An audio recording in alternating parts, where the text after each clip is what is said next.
Hey guys, tonight we are going somewhere that will make your heated blanket feel like the most important invention in human history. We are going to Yakutia, a vast, bone-cracking, breath-stealing region in the Russian Far East where the cold is not just a weather condition but a living, pressing, almost sentient force that wraps around you the moment you step outside and begins, with quiet patience, to eat you alive. You probably won't survive this, by the way, and that is not a metaphor. The average unprepared visitor lasts about 12 minutes in open air at peak winter temperatures before frostbite begins claiming fingers and the decision-making parts of the brain start filing for early retirement. So, before you get comfortable, take a moment to like the video and subscribe, but only if you genuinely enjoy what I do here. And if you are watching this from somewhere warm and tropical right now, I would absolutely love to know. Drop your location and your local time in the comments below, because there is something deeply funny about someone in Bali or Miami drifting off to sleep listening to a story about minus 71 degrees Celsius. Now, dim the lights, maybe turn on a fan for that soft background hum, and let's ease into tonight's journey together. You are stepping off a plane. The aircraft is an aging Tupolev, the kind that rattles slightly during descent in a way that the crew has clearly made peace with, and as the cabin door opens onto the jet bridge at Yakutsk International Airport, the air that slides in through the gap is not cold in any way you have previously understood that word. It is something else entirely. It is cold as a physical object. A wall, a weight, a presence that presses against your face with the firm insistence of someone who has something important to tell you. Your first breath draws in air that feels like it has been stored in a freezer since the Pleistocene epoch, and your lungs register a brief, alarmed protest, a tightening, a gasp, as though your body is politely requesting clarification on whether you actually meant to do that. The temperature today, and by today we mean a fairly typical January day in Yakutsk, the capital of the Sakha Republic, is somewhere around minus 50 degrees Celsius, which is minus 58 degrees Fahrenheit for those of you keeping score at home in Fahrenheit, and which is, to use the technical meteorological term, absolutely catastrophic. But you are not stopping in Yakutsk, not really. Yakutsk, with its nearly 300,000 residents and its roads built on permafrost and its somewhat cheerful disregard for conditions that would shut down entire nations further south, is merely the gateway. You are heading deeper. You are going to the villages, the small and ancient settlements scattered across the Sakha Republic's 5 million square kilometers, a territory larger than all of Western Europe, home to fewer people than live in a mid-sized American suburb, and you are going there in the dead of winter, which is the only time that truly counts when we are talking about this place. Yakutia, as the broader region is commonly called, holds a record that sounds made up the first time you hear it. The town of Oymyakon, roughly 900 kilometers northeast of Yakutsk by road, a road that is itself an adventure in managed terror, registered a temperature of minus 67.7 degrees Celsius in 1933, a measurement that became the official record for the coldest temperature ever recorded at a permanently inhabited location on Earth. Some sources, some persistent and not entirely fringe voices in the historical and meteorological record, suggest the temperature may have dipped as low as minus 71.2 degrees Celsius in earlier, less formally documented readings, which is the number that titles tonight's journey and which, frankly, is the number that deserves the headline because it has the appropriate quality of being almost fictional. Historians and climate scientists still argue whether the earlier, more extreme readings were accurate or the product of instruments pushed beyond their design parameters. But the debate itself tells you something important. In Yakutia, the cold is so extreme that it challenges the tools we use to measure it. You are traveling by road from Yakutsk toward Oymyakon, and this means you are on a route that has been called, with complete sincerity and zero irony, the Road of Bones. The Kolyma Highway, to use its official name, was built largely by prisoners of the Soviet Gulag system in the 1930s and 1940s, and the name Road of Bones is not poetic license. The bodies of workers who died during its construction were, according to historical accounts, incorporated into the roadbed itself, a fact that sits in your mind with the uncomfortable weight of something true and unprocessed. The road stretches through taiga forest and open steppe, past frozen rivers that become the road themselves in winter, the so-called ice roads, where you drive directly across the surface of rivers locked so deep in cold that they bear the weight of trucks, and through landscapes so empty and so white that your eyes begin to search desperately for anything with a vertical dimension just for the relief of having something to focus on. The taiga through which you pass is its own kind of wonder. Siberian larch trees, the dominant species here, stand in pale, bare-branched rows, having long since dropped their needles in a strategy that seems counterintuitive for a cold climate tree but which is, in fact, a masterstroke of evolutionary engineering. Unlike most conifers, the Siberian larch is deciduous, shedding its needles to avoid the catastrophic weight of ice and snow that would otherwise snap its branches. In winter, the larch forest looks ghostly, skeletal, a landscape of silver-gray vertical lines against white horizontal ground, and a sky that in the deep winter is a shade of blue so dark and pure that it looks almost purple at the horizon. It is beautiful in the way that very serious things are beautiful, not comforting, not soft, but striking in a manner that demands you pay attention. The cold here operates on a set of rules that feels like physics from a slightly different universe. At minus 40 degrees Celsius, which in Yakutia is sometimes described as not too bad, diesel fuel gels. Car engines, if turned off, may not start again. Metal becomes brittle in a way that engineers in warmer climates never have to account for. Bolts shear, steel fractures, rubber cracks like old ceramic. The locals have adaptations for all of this, practical and ancient in equal measure. Cars are left running around the clock during the deepest cold snaps, or kept in heated garages that are themselves miniature engineering achievements. Batteries are wrapped in insulating covers. The fuel used in Siberian winters is a specially formulated blend that remains liquid at temperatures that would turn standard diesel into something resembling cold honey. You are watching all of this from the passenger seat of a vehicle that your driver, a broad-shouldered Saka man named, let's say, Nikolai, because most of the men you meet on this road seem to answer to some version of that name, treats with the mixture of affection and pragmatic respect that people in less extreme climates reserve for beloved but unreliable pets. Nikolai has several layers on. You have 7. You are still cold. Nikolai has cracked his window slightly to let in some air, which you find, frankly, offensive. He is not showing off, you will come to understand. It is simply that after a lifetime in Yakutia, the body recalibrates. The cold becomes not comfortable exactly, but familiar, expected, a constant companion rather than an emergency. The Saka people, the indigenous Turkic-speaking inhabitants of this region, have lived here for somewhere between 800 and 1,000 years, having migrated northward from the Lake Baikal region in a migration whose exact causes historians still argue over, with theories ranging from pressure from competing tribes to the south, to a genuine preference for territory that no one else was competing for, possibly because everyone else had the good sense to stay away. What is extraordinary is not just that they arrived here, but that they stayed, that they built a culture, a language, a mythology, and a set of survival technologies sophisticated enough to sustain life in conditions that kill the unprepared within minutes. The Saka did not merely endure Yakutia. They made it home.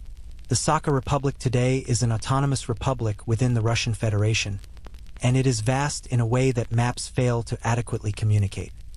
It covers approximately 3 million square kilometers, which makes it the largest federal subject in Russia and one of the largest subnational administrative regions anywhere on Earth.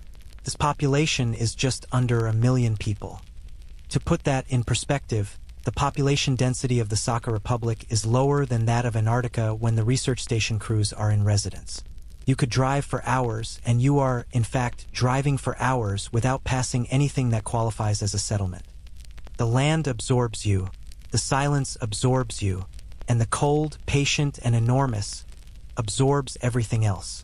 As the road carries you deeper into the Republic, the landscape shifts in subtle ways. The larch forest thins in places, giving way to open areas, Alassi, the Saka call them, shallow depressions in the permafrost landscape formed by thermokarst processes, places where the frozen ground has thawed and collapsed in the past, leaving bowl-shaped clearings that fill with summer grasses and winter silence. These Alassi are important in Saka cosmology as well as ecology. They are grazing grounds, gathering places, and in the stories of the Saka people, liminal spaces where the human world and the spirit world are separated by a thinner than usual membrane. You do not know this yet. You will learn it later, in the village, by firelight, from an old woman who will tell you things about the land with the comfortable certainty of someone sharing facts rather than beliefs. The light, as you travel, is doing something remarkable. At this latitude, in January, the sun barely clears the horizon. It rises late, 10 in the morning, perhaps, and generously interpreted, and sets again before 3 in the afternoon.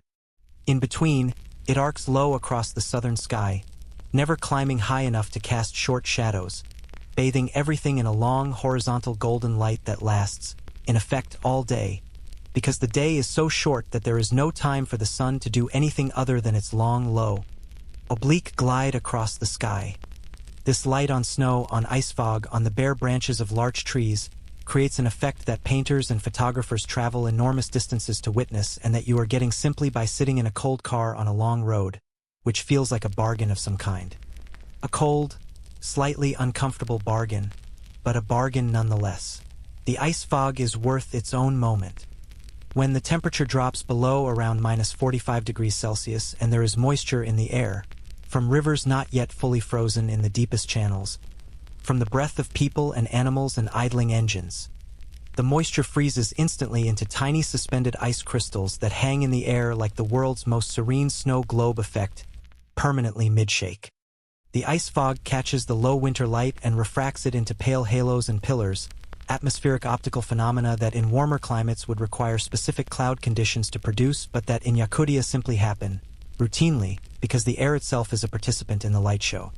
Sundogs, those bright spots that appear to either side of the sun when light refracts through ice crystals, are so common here that the locals note their absence more than their presence. You see 3 of them on your first afternoon in the Republic and feel, briefly, like you are in a world with 2 extra suns, which would be more encouraging if any of the 3 were producing any meaningful warmth. As Nikolai's vehicle crests a long rise in the road and you see, in the middle distance, the first cluster of low buildings that marks the beginning of the village. Wooden structures, smoke rising from every chimney in thick, barely moving columns. A scatter of lights already glowing against the early twilight. You feel something that is partly relief and partly something harder to name.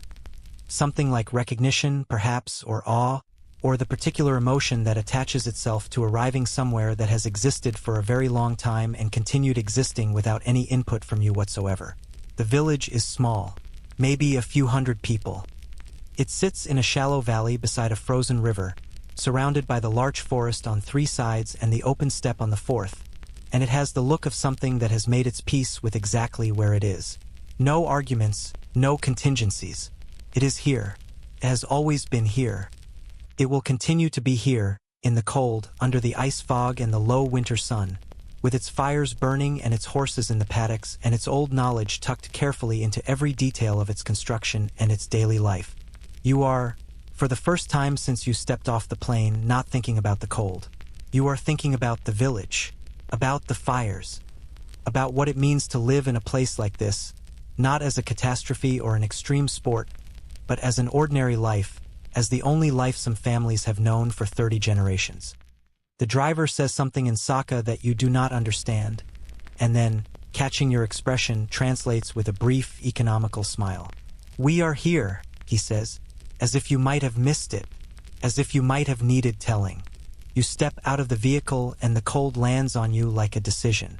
It is not a gradual thing the way cold is in most places, a slow seeping through your jacket, a chill at the back of the neck, a subtle drop in your core temperature that you notice only after a few minutes. Here, it is immediate and total. Every exposed surface of skin registers it in the first second. Your face, from cheekbone to cheekbone, goes from normal to urgently communicating in approximately 3 heartbeats. The inside of your nostrils, where a thin film of moisture lives in warmer climates, freezes on your first inhale. Not painfully, not dramatically, just solidly. You breathe in and the air is crystalline, almost textured, and your nose hairs, which you have never previously had occasion to think about, stiffen into tiny frozen filaments. This is a sensation that no description quite prepares you for, and that is absolutely unique to this latitude and this season and this temperature, and it would be funny if your face were not also conducting an emergency staff meeting about its continued viability as a face.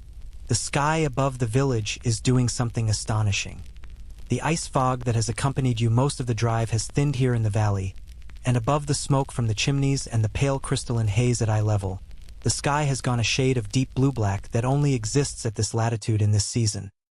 A color that is not quite night and not quite day, but some third thing that belongs entirely to the Arctic winter. Against it, barely visible through the lingering haze, the earliest stars are emerging. At this temperature, at this altitude, with this little light pollution, the village has electricity, but uses it with the practicality of people who know that every system eventually fails, and you should not become dependent on anything you cannot personally fix. The stars, when they appear, are not the soft suggestions they are in city skies. They are points, hard, cold, precise.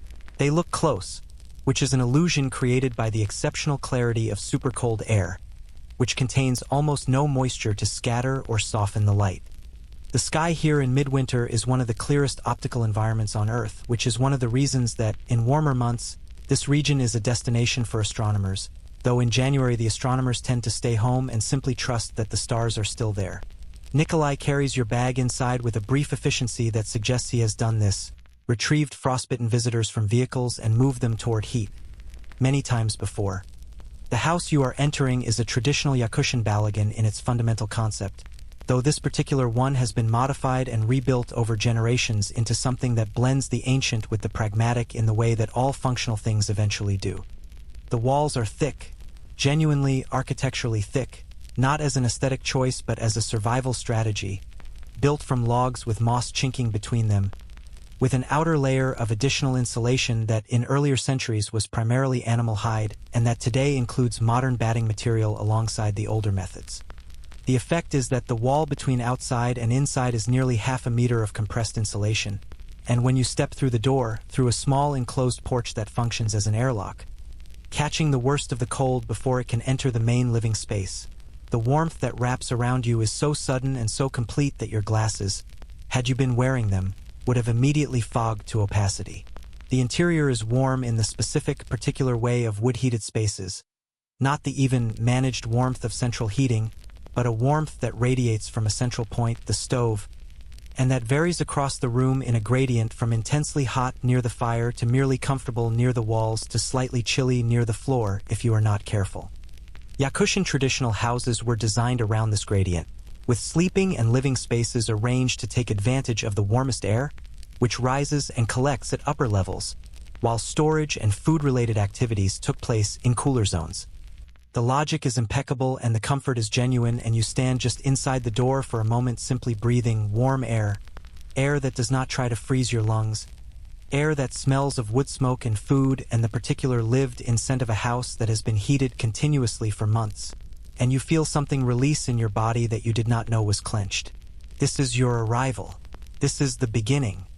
The village is settling into its evening routine around you. Horses shifting in their paddock, dogs moving through the lanes between houses on their own business. The lights and windows reflecting off snow that has the texture of compressed sugar, dry and squeaky underfoot and unlikely to do anything as extravagant as melt. The temperature outside is still falling. It will fall further in the night.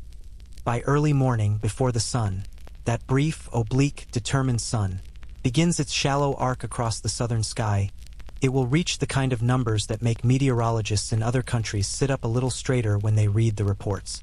And you will be here for it. Asleep in this warm house, with the wood stove ticking and settling as it does its ancient work, with the cold pressing against the thick walls from outside with the patient, enormous pressure of something that has all the time in the world.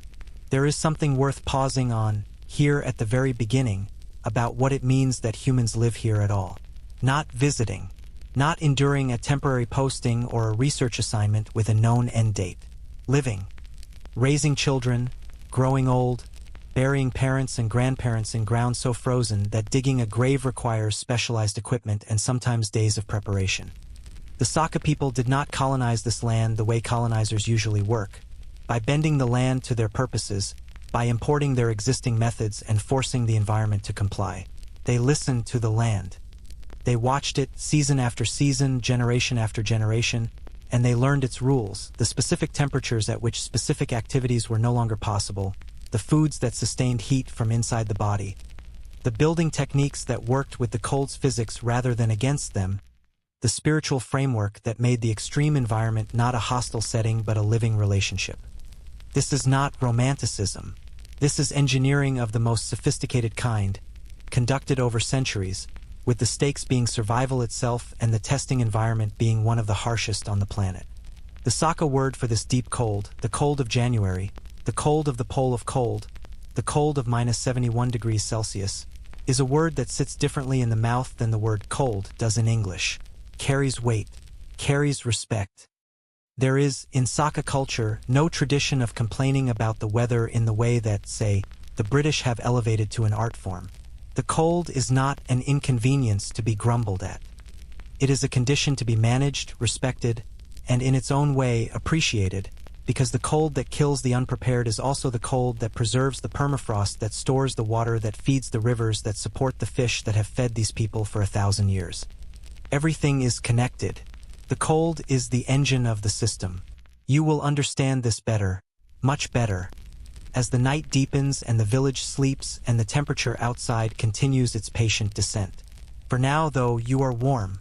You are sitting near a wood stove in a house that has survived 100 winters. The fire is speaking its usual low, comfortable language of pops and settlings. Outside, the stars are coming out in their hard, cold, precise multitudes, and the ice fog is thickening again in the valley, and the village is becoming a scatter of warm lights in an enormous, dark, frozen landscape.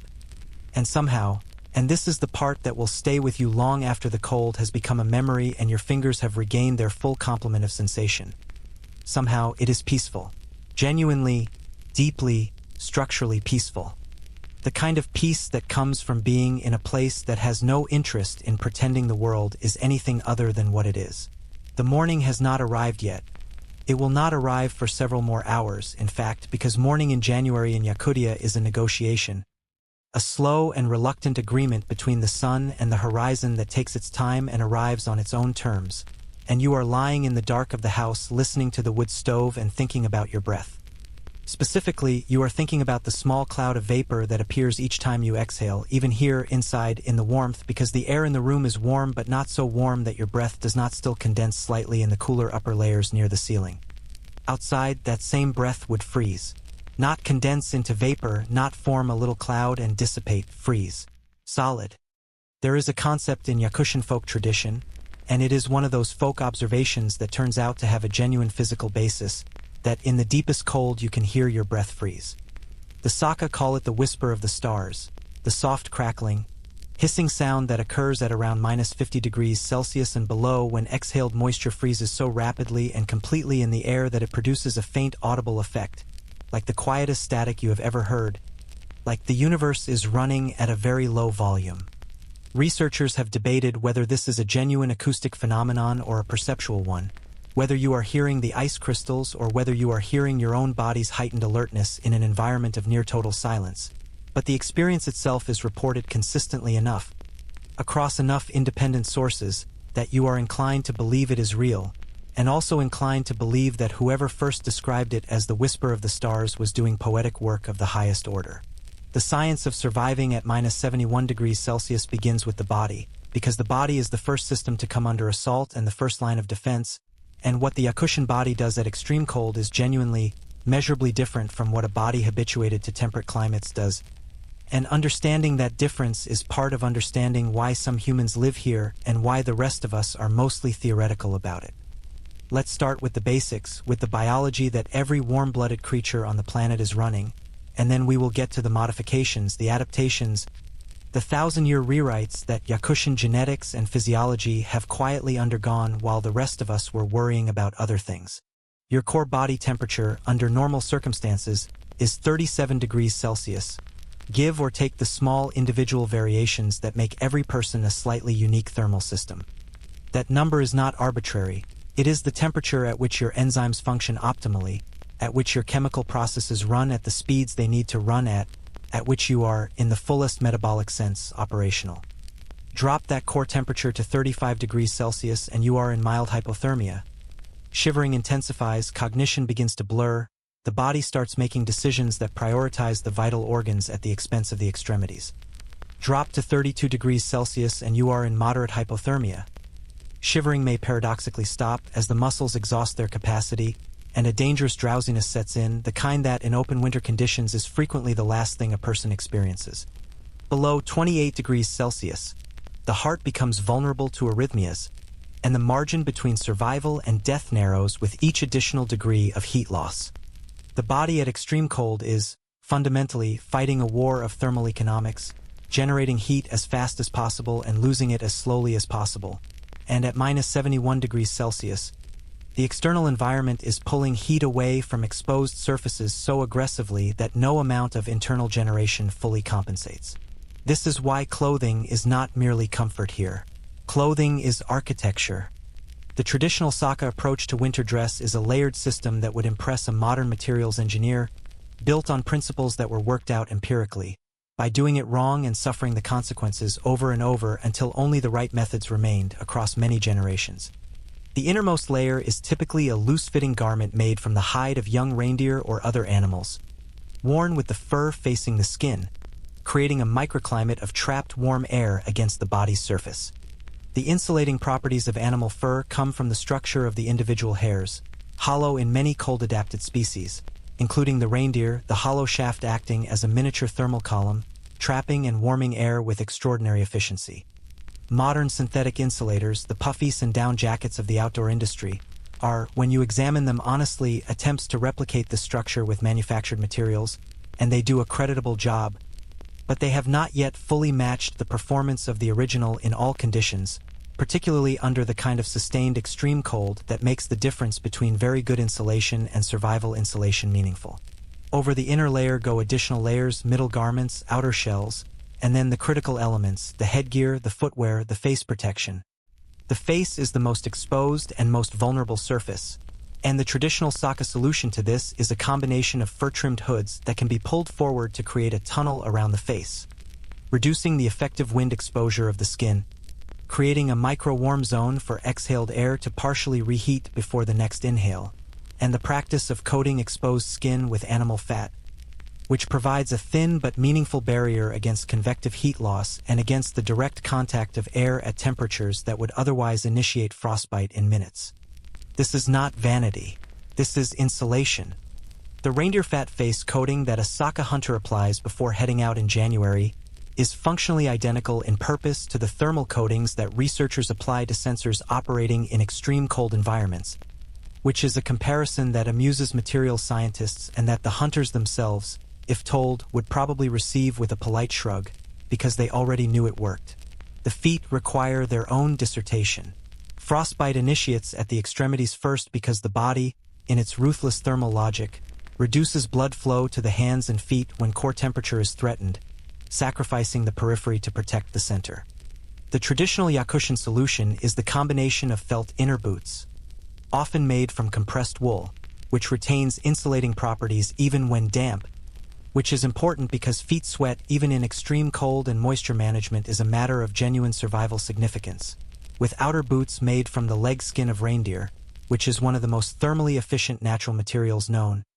The leg skin being thicker and more densely furred than the body skin and having been shaped by millions of years of evolution to protect a reindeer's lower legs from exactly the kind of ground-level cold that a human foot encounters when standing on permafrost at minus 50 degrees Celsius. The design is so effective that when Arctic explorers from Europe and North America began venturing into cold regions in the 19th and early 20th centuries, the ones who listened to indigenous peoples and adopted traditional footwear generally kept their toes, and the ones who insisted on European leather boots generally did not, a lesson that was paid for repeatedly and unnecessarily across multiple generations of stubborn expeditions. Now, here is where it gets interesting.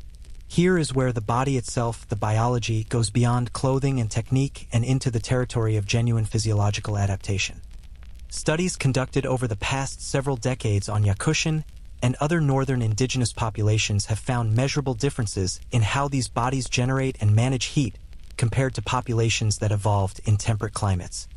The basal metabolic rate, the speed at which your body burns fuel to maintain temperature and basic function at rest, is elevated in populations adapted to extreme cold, meaning that the body runs hotter by default, burning more calories per hour simply existing, like an engine idling at a slightly higher RPM. This requires more food, specifically more fat, and is one of the reasons that the traditional Yakutian diet is so spectacularly calorie-dense by the standards of nutritional guidelines written in warmer climates. It also requires that the digestive system be particularly efficient at extracting energy from food, which is another documented adaptation, and that the cardiovascular system be capable of maintaining adequate blood flow to the extremities at temperatures that would cause a less adapted body to shut those flows down much earlier. There is a genetic component to this that researchers are only beginning to map in detail. A variant of a gene called WARS2, along with several other genes involved in thermogenesis and cold response, appears at notably higher frequencies in Siberian populations than in other human groups, and these variants are associated with more efficient non-shivering thermogenesis, the ability to generate heat through a process involving specialized fat cells called brown adipose tissue, which burns energy to produce heat directly rather than through muscular activity. Brown fat is found in all humans, but in larger quantities and with higher activity in cold-adapted populations, and it is one of the mechanisms by which a Yakutian person can stand in -40 degrees Celsius air and feel, while not exactly comfortable, at least within the range of manageable, while their visiting companion from a temperate climate is busy catastrophizing about their nose. Historians still argue whether the speed of this adaptation, populations arriving in Yakutia perhaps 800 to 1,000 years ago, and showing measurable physiological differences from related populations, represents unusually rapid natural selection, epigenetic adaptation, developmental plasticity, or some combination of all three, and the debate is genuinely unresolved and genuinely fascinating. What about the mind? Because the cold does not only challenge the body, it challenges cognition, mood, and perception in ways that are well documented and that make the mental resilience of cold climate peoples as remarkable as their physical adaptations. At moderately low temperatures, cognitive performance on tasks requiring fine motor coordination and complex decision-making begins to decline before the core body temperature drops at all. The peripheral cold itself affects concentration, narrows attention, and triggers a form of threat-focused vigilance that can actually impair the kind of flexible, creative thinking that navigating extreme environments sometimes requires. The solution, which Yakutian culture has built in at multiple levels, is preparation, so thorough and so habitual that the decisions you might need to make in an emergency have already been made, the responses are automatic, the actions are muscle memory. You do not think your way out of a cold emergency in Yakutia. You have already thought your way out of it, in the warmth, before you left. There is also the question of what -71 degrees Celsius does to the air itself, because the air at that temperature is not the same substance as the air you normally breathe. At extreme cold, the density of air increases, cold air is denser than warm air, and the air at -70 degrees Celsius is dense enough that you can notice the resistance when you inhale, the slight effort, as though the air is slightly more substantial than usual. The oxygen content by percentage is the same, but the increased density means you are getting more molecules of everything, including oxygen, per breath, which is a mild physiological bonus in an otherwise hostile environment. The flip side is that your respiratory tract, the warm, moist passages of the nose, throat, and upper airways, is being asked to warm and humidify that dense, utterly dry air on each inhale, which is metabolically expensive and which, without the protection of nasal breathing and the fur-lined tunnel of a proper hood, leads rapidly to upper airway irritation, bronchospasm in susceptible individuals, and in extreme cases the beginnings of cold injury to the lower airways. Yakutian children learn from very early ages to breathe through their nose, to never run in deep cold because the increased respiratory demand bypasses the nasal warming system, and to recognize the particular feeling in the chest that means they need to go inside now, not in a few more minutes. Now, the quirky fact that sits alongside all of this serious physiology is that at -40 degrees Celsius and below, you can conduct the famous boiling water experiment. Throw a cup of boiling water into the air and watch it convert instantly to a cloud of snow crystals before it hits the ground. The scientific explanation is that boiling water at 100 degrees Celsius creates vapor that, hitting air at -40 degrees Celsius, nucleates so rapidly into ice crystals that the entire cup of liquid effectively sublimates, going from water to ice without a meaningful liquid intermediate stage. It works. Every time. And it is the kind of demonstration that children in Yakutia grow up with as a casual piece of winter fun, as unremarkable to them as throwing a snowball, while visitors from warmer latitudes document it with the trembling excitement of people witnessing a miracle, which in a sense they are, because thermodynamic transformations visible to the naked eye in real time are exactly as miraculous as they look, regardless of how well you understand the mechanism. You are beginning to understand, lying in this warm bed with the stove ticking and the dark pressing against the windows, that surviving here is not a matter of toughness in the conventional sense. It is not gritted teeth and force of will, the kind of suffering through that gets celebrated in cold water challenge videos and motivational content. It is knowledge. Embodied, generational, specific, hard-won knowledge about what the body needs, what the environment does, what the gap between the two costs if you get it wrong. The Saka people did not conquer the cold. They understood it deeply and precisely, and they built a life inside that understanding. That is a different thing entirely.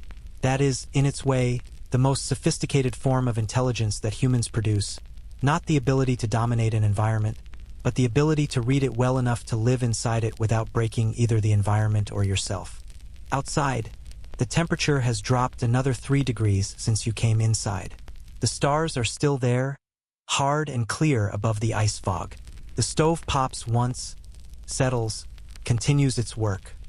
Somewhere outside, a horse shifts in the cold, its thick winter coat, grown to extraordinary density, to a depth that no domesticated horse in a temperate climate produces, holding the heat of its large body against the night. You will meet that horse tomorrow or something very like it.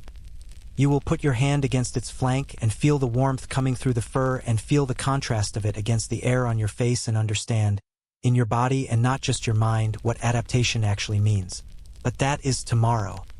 For now, the dark is deep and the fire is steady and the cold outside is doing its patient, enormous work, and you are warm and you are safe and the whisper of the stars is out there if you listen, just beyond the thick walls of this house, crackling softly in the frozen air like the universe talking to itself in a very quiet voice. The village does not sleep the way cities sleep.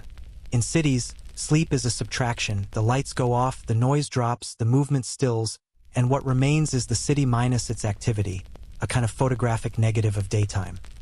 Here, in this small cluster of wooden houses beside a frozen river at the edge of the Siberian taiga, sleep is something else. It is more like a deepening. The village does not subtract itself at night, concentrates. It pulls inward, toward the fires, toward the thick walls, toward the bodies of sleeping people and animals generating the heat that is the village's most precious and most local resource. And in that pulling inward it becomes more itself, not less. The darkness does not empty the village. It fills it with a different kind of attention. You know it is somewhere between 2 and 4 in the morning because the quality of the dark outside the window has reached its maximum density. The deep winter Yakutian dark that is not merely the absence of light but a presence of its own, substantial and textured, pressing against the glass with the same patient weight as the cold that accompanies it. The stove has burned down from its evening fullness to a bed of coals that glows amber through the iron grate, and the room temperature has dropped several degrees from its earlier peak, not dangerously, not even uncomfortably if you are tucked under the layers of blankets that the household has provided, blankets whose weight and warmth represent a serious commitment to the proposition that sleeping people should remain alive, but enough that the air at the ceiling level is cool and the air near the floor, where the cold seeps in from the permafrost below despite the insulation, is measurably cooler still. You pull the blankets up and listen to the house. The sounds of a Yakutian house at 3 in the morning in January are specific and sequential and, once you learn them, deeply reassuring. The stove ticks and settles as its iron body contracts in the cooling cycle. The logs in the walls, this house is log construction.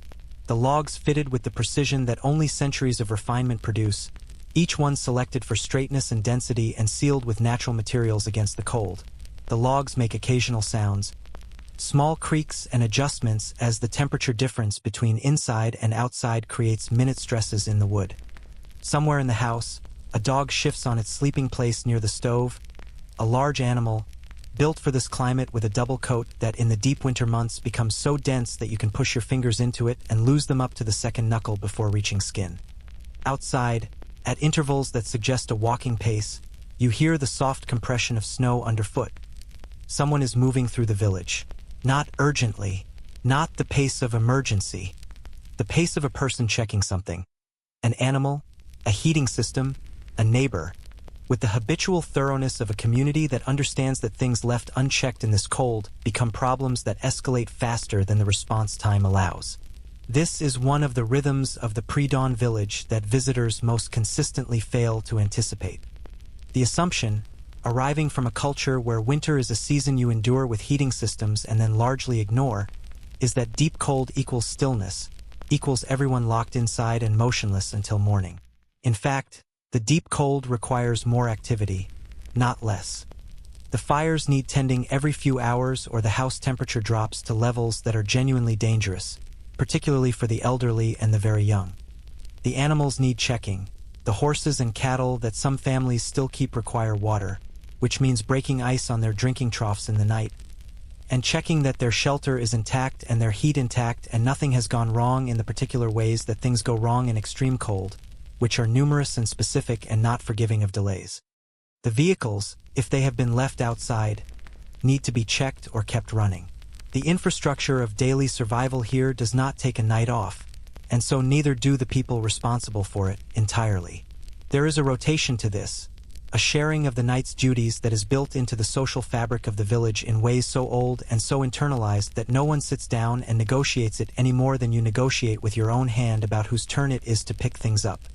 The older men, many of them, sleep lightly by habit and long practice, and are the ones most often found moving through the village in the small hours. The younger women, with infants or small children, are on their own cycles of wakefulness. The teenage boys, who in warmer climates might be staying up late looking at phones, are here more likely to be genuinely tired from physical work and sleeping with the deep, committed unconsciousness of bodies that have been used hard during the day. The village at 3 in the morning is not awake exactly, but it is not asleep in any simple sense either. It is maintaining itself. It is doing the quiet, unglamorous, essential work of continuing to exist.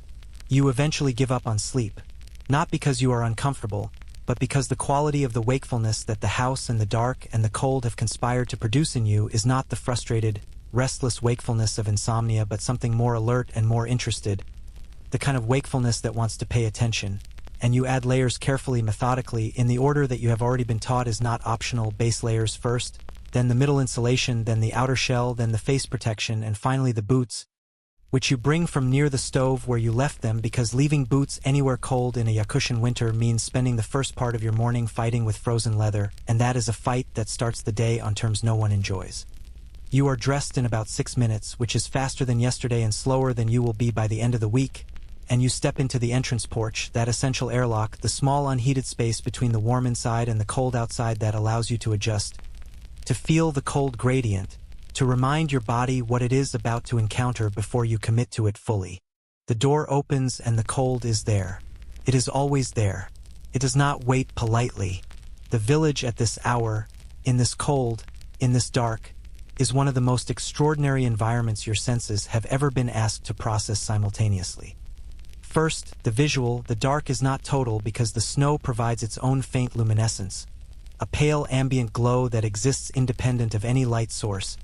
The accumulated reflection of starlight and the faint zodiacal light and the general luminosity that a completely snow-covered landscape generates by gathering and returning whatever photons are available.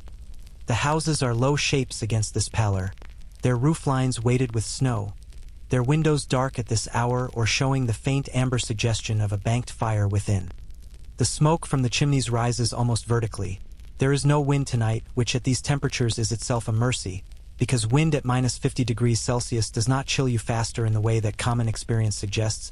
It annihilates you, converting the merely extreme into the immediately lethal, and it rises in columns that are almost perfectly straight until they reach a height where the faintest air movement catches them and draws them in a slow, horizontal drift toward the east.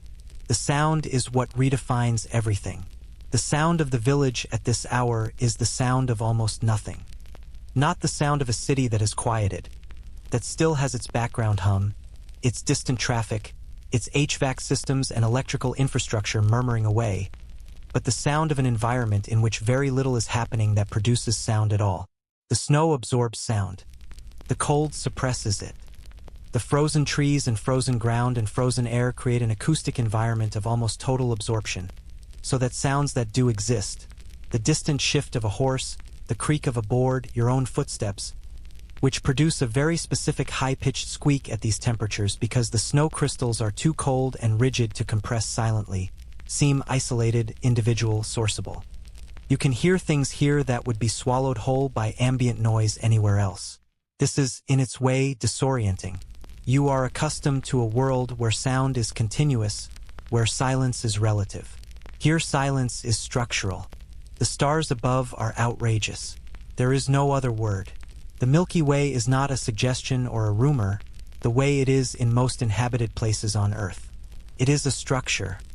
A physical, three-dimensional structure that you can read depth and distance into, a river of light that has the quality of something genuinely close rather than unimaginably far. Because the air through which you are looking is so cold and so dry and so free of any particle that might scatter or soften the light that you are, effectively, looking through the best natural telescope on Earth. Indigenous peoples across the Arctic have cosmologies in which the Milky Way is a road, a pathway for spirits, a river of the dead, a structural element of the universe rather than a background feature. And standing here in the deep cold and the deep dark and looking up at it, you understand why. It does not look like a background. It looks load-bearing. The old woman who lives 2 houses down from where you are staying. Her name is a Saka name that you are working on but have not yet reliably committed to the correct pronunciation, is awake. You know this because there is a lamp in her window.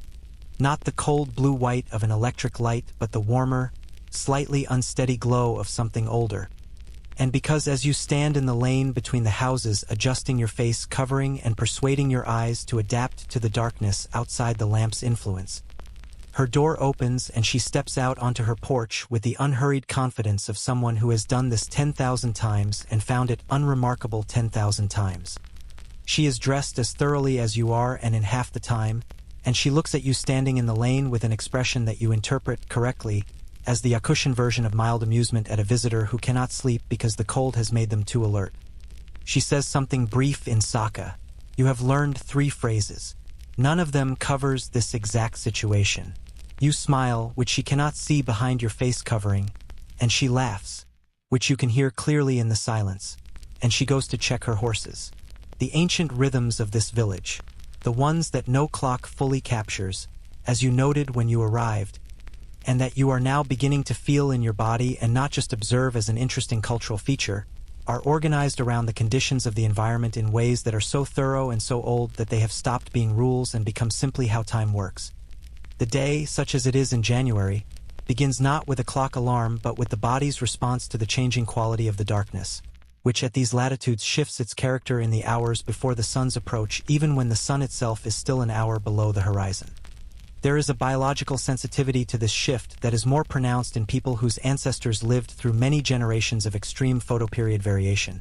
The biological clock tuned not to a standard 24-hour rhythm, but to a rhythm that accommodates weeks of near darkness and weeks of near continuous light, which requires a different relationship to time and to the signals the body uses to navigate it.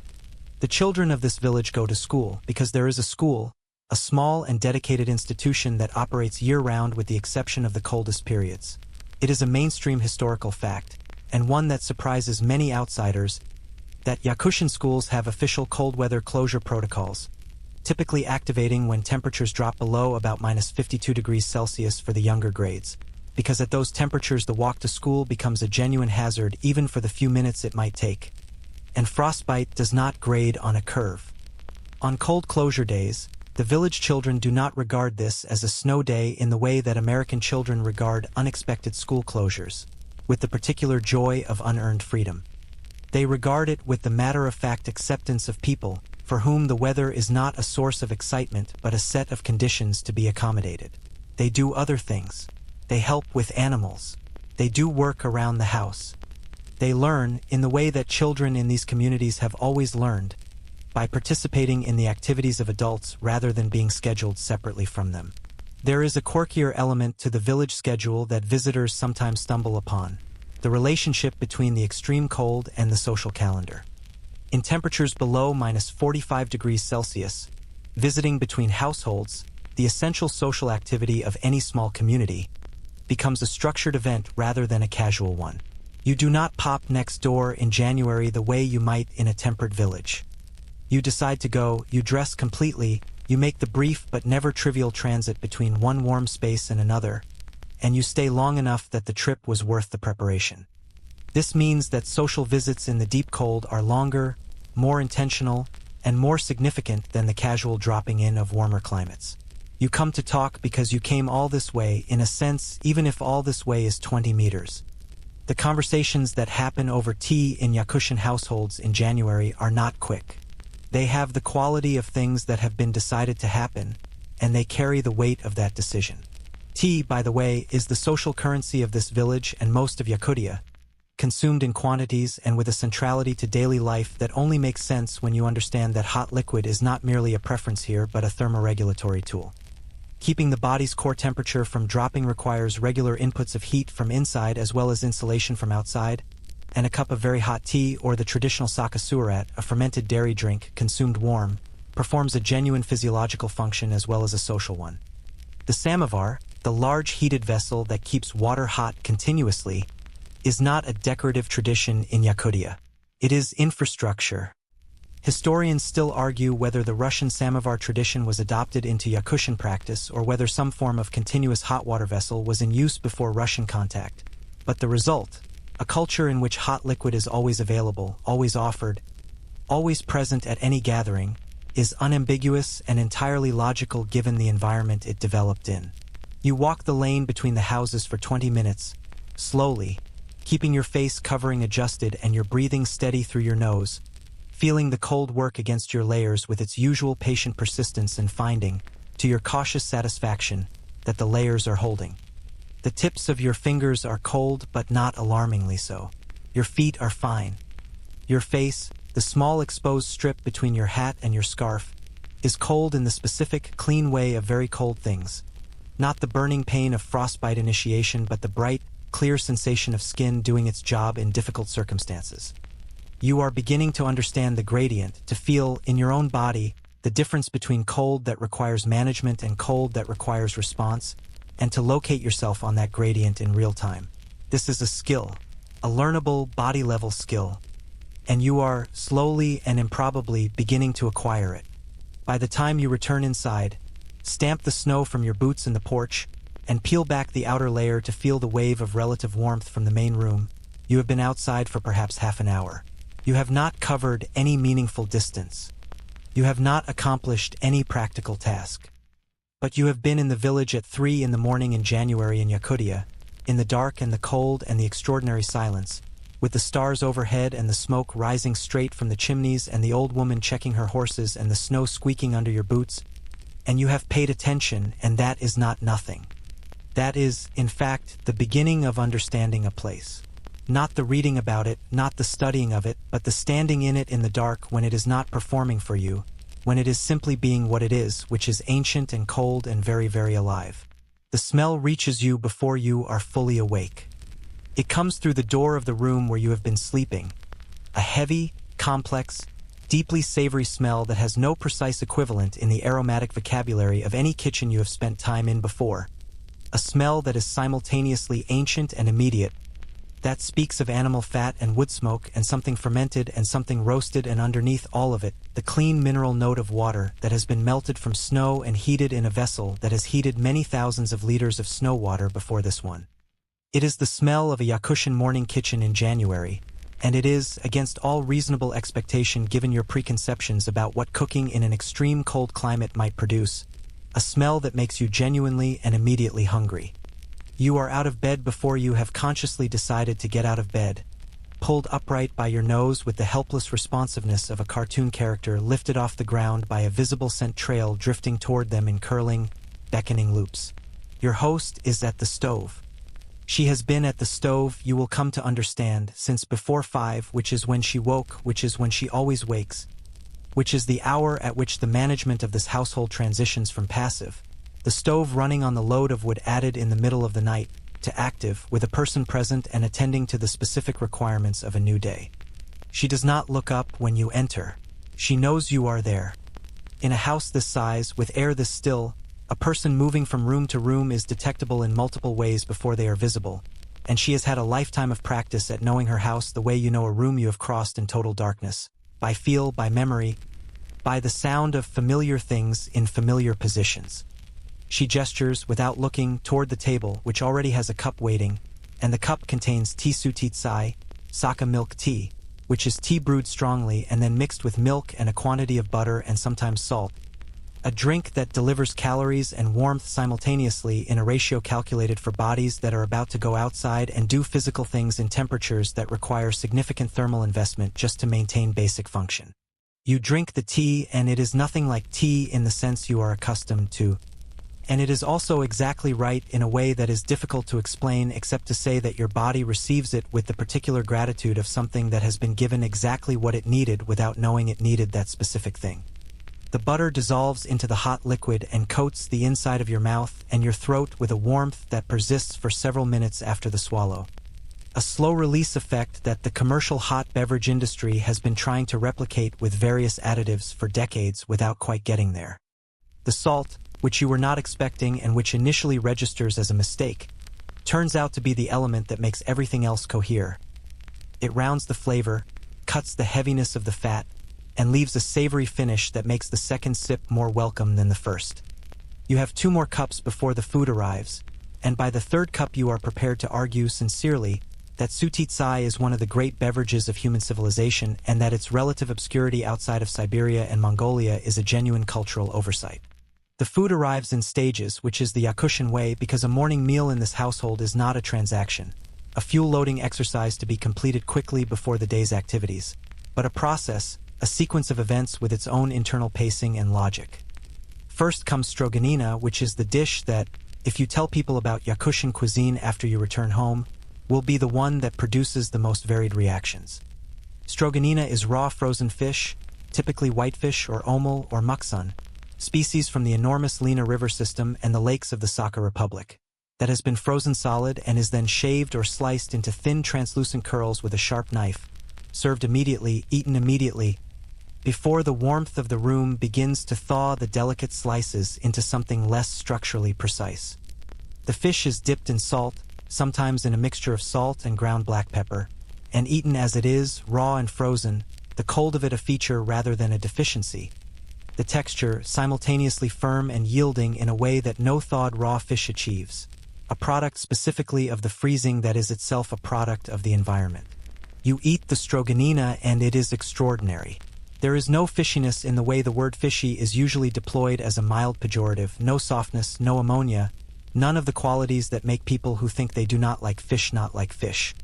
It is clean and cold and subtly flavored, and the salt brings up something oceanic and pure, and the combination of the frozen curls dissolving slowly on your tongue while the butter tea warmth sits in your chest is a layered sensory experience that belongs entirely to this place and this temperature and this morning and nowhere and no time else. You understand, eating this, why the Sakha have eaten this for as long as they have lived near rivers that freeze solid in winter and why no amount of modern food technology has produced a substitute or an improvement. The river and the cold and the fish and the knife do it perfectly. There is nothing to add. The nutritional logic of traditional Yakutian food is, once you understand the requirements, a marvel of environmental optimization. The body in extreme cold burns calories at a rate that would astonish anyone accustomed to calculating their macros for a sedentary office existence. Simply maintaining core temperature at -40 degrees Celsius while performing moderate physical activity, walking, caring for animals, gathering wood, requires caloric expenditure estimates that some researchers have placed as high as 4,000 to 5,000 calories per day, which is approximately twice the intake that nutritional guidelines written for temperate climate populations recommend. The traditional diet addresses this with an emphasis on animal fat that is, by the standards of modern Western nutritional thinking, extravagant to the point of apparent recklessness, and which is, by the standards of Yakutian metabolic reality, precisely calibrated. Fat is the most calorie-dense macronutrient available, 9 calories per gram, compared to 4 for protein and carbohydrates, and in an environment where you need to carry your fuel with you in your own tissue and in the food you eat, fat is efficiency. The Sakha traditional diet is not a heart disease waiting to happen. It is an engineering solution to a thermal problem, and the populations that have eaten this way for centuries show, in studies conducted by Russian and international researchers, adaptations in lipid metabolism that allow their bodies to process these fat loads in ways that differ measurably from the responses of people who evolved in different dietary contexts. Whether this represents full genetic adaptation or a combination of genetics and gut microbiome composition developed over generations of consistent dietary exposure is a question that researchers are still actively investigating. After the stroganina comes kyrchek, which is whipped mare's milk, or, in the version your host prepares this morning, a mixture of cream and berries, cloudberries and lingonberries that were gathered in summer and preserved by the simplest possible method, which is to leave them outside in a container where the temperature will keep them frozen indefinitely through the winter without any further intervention required.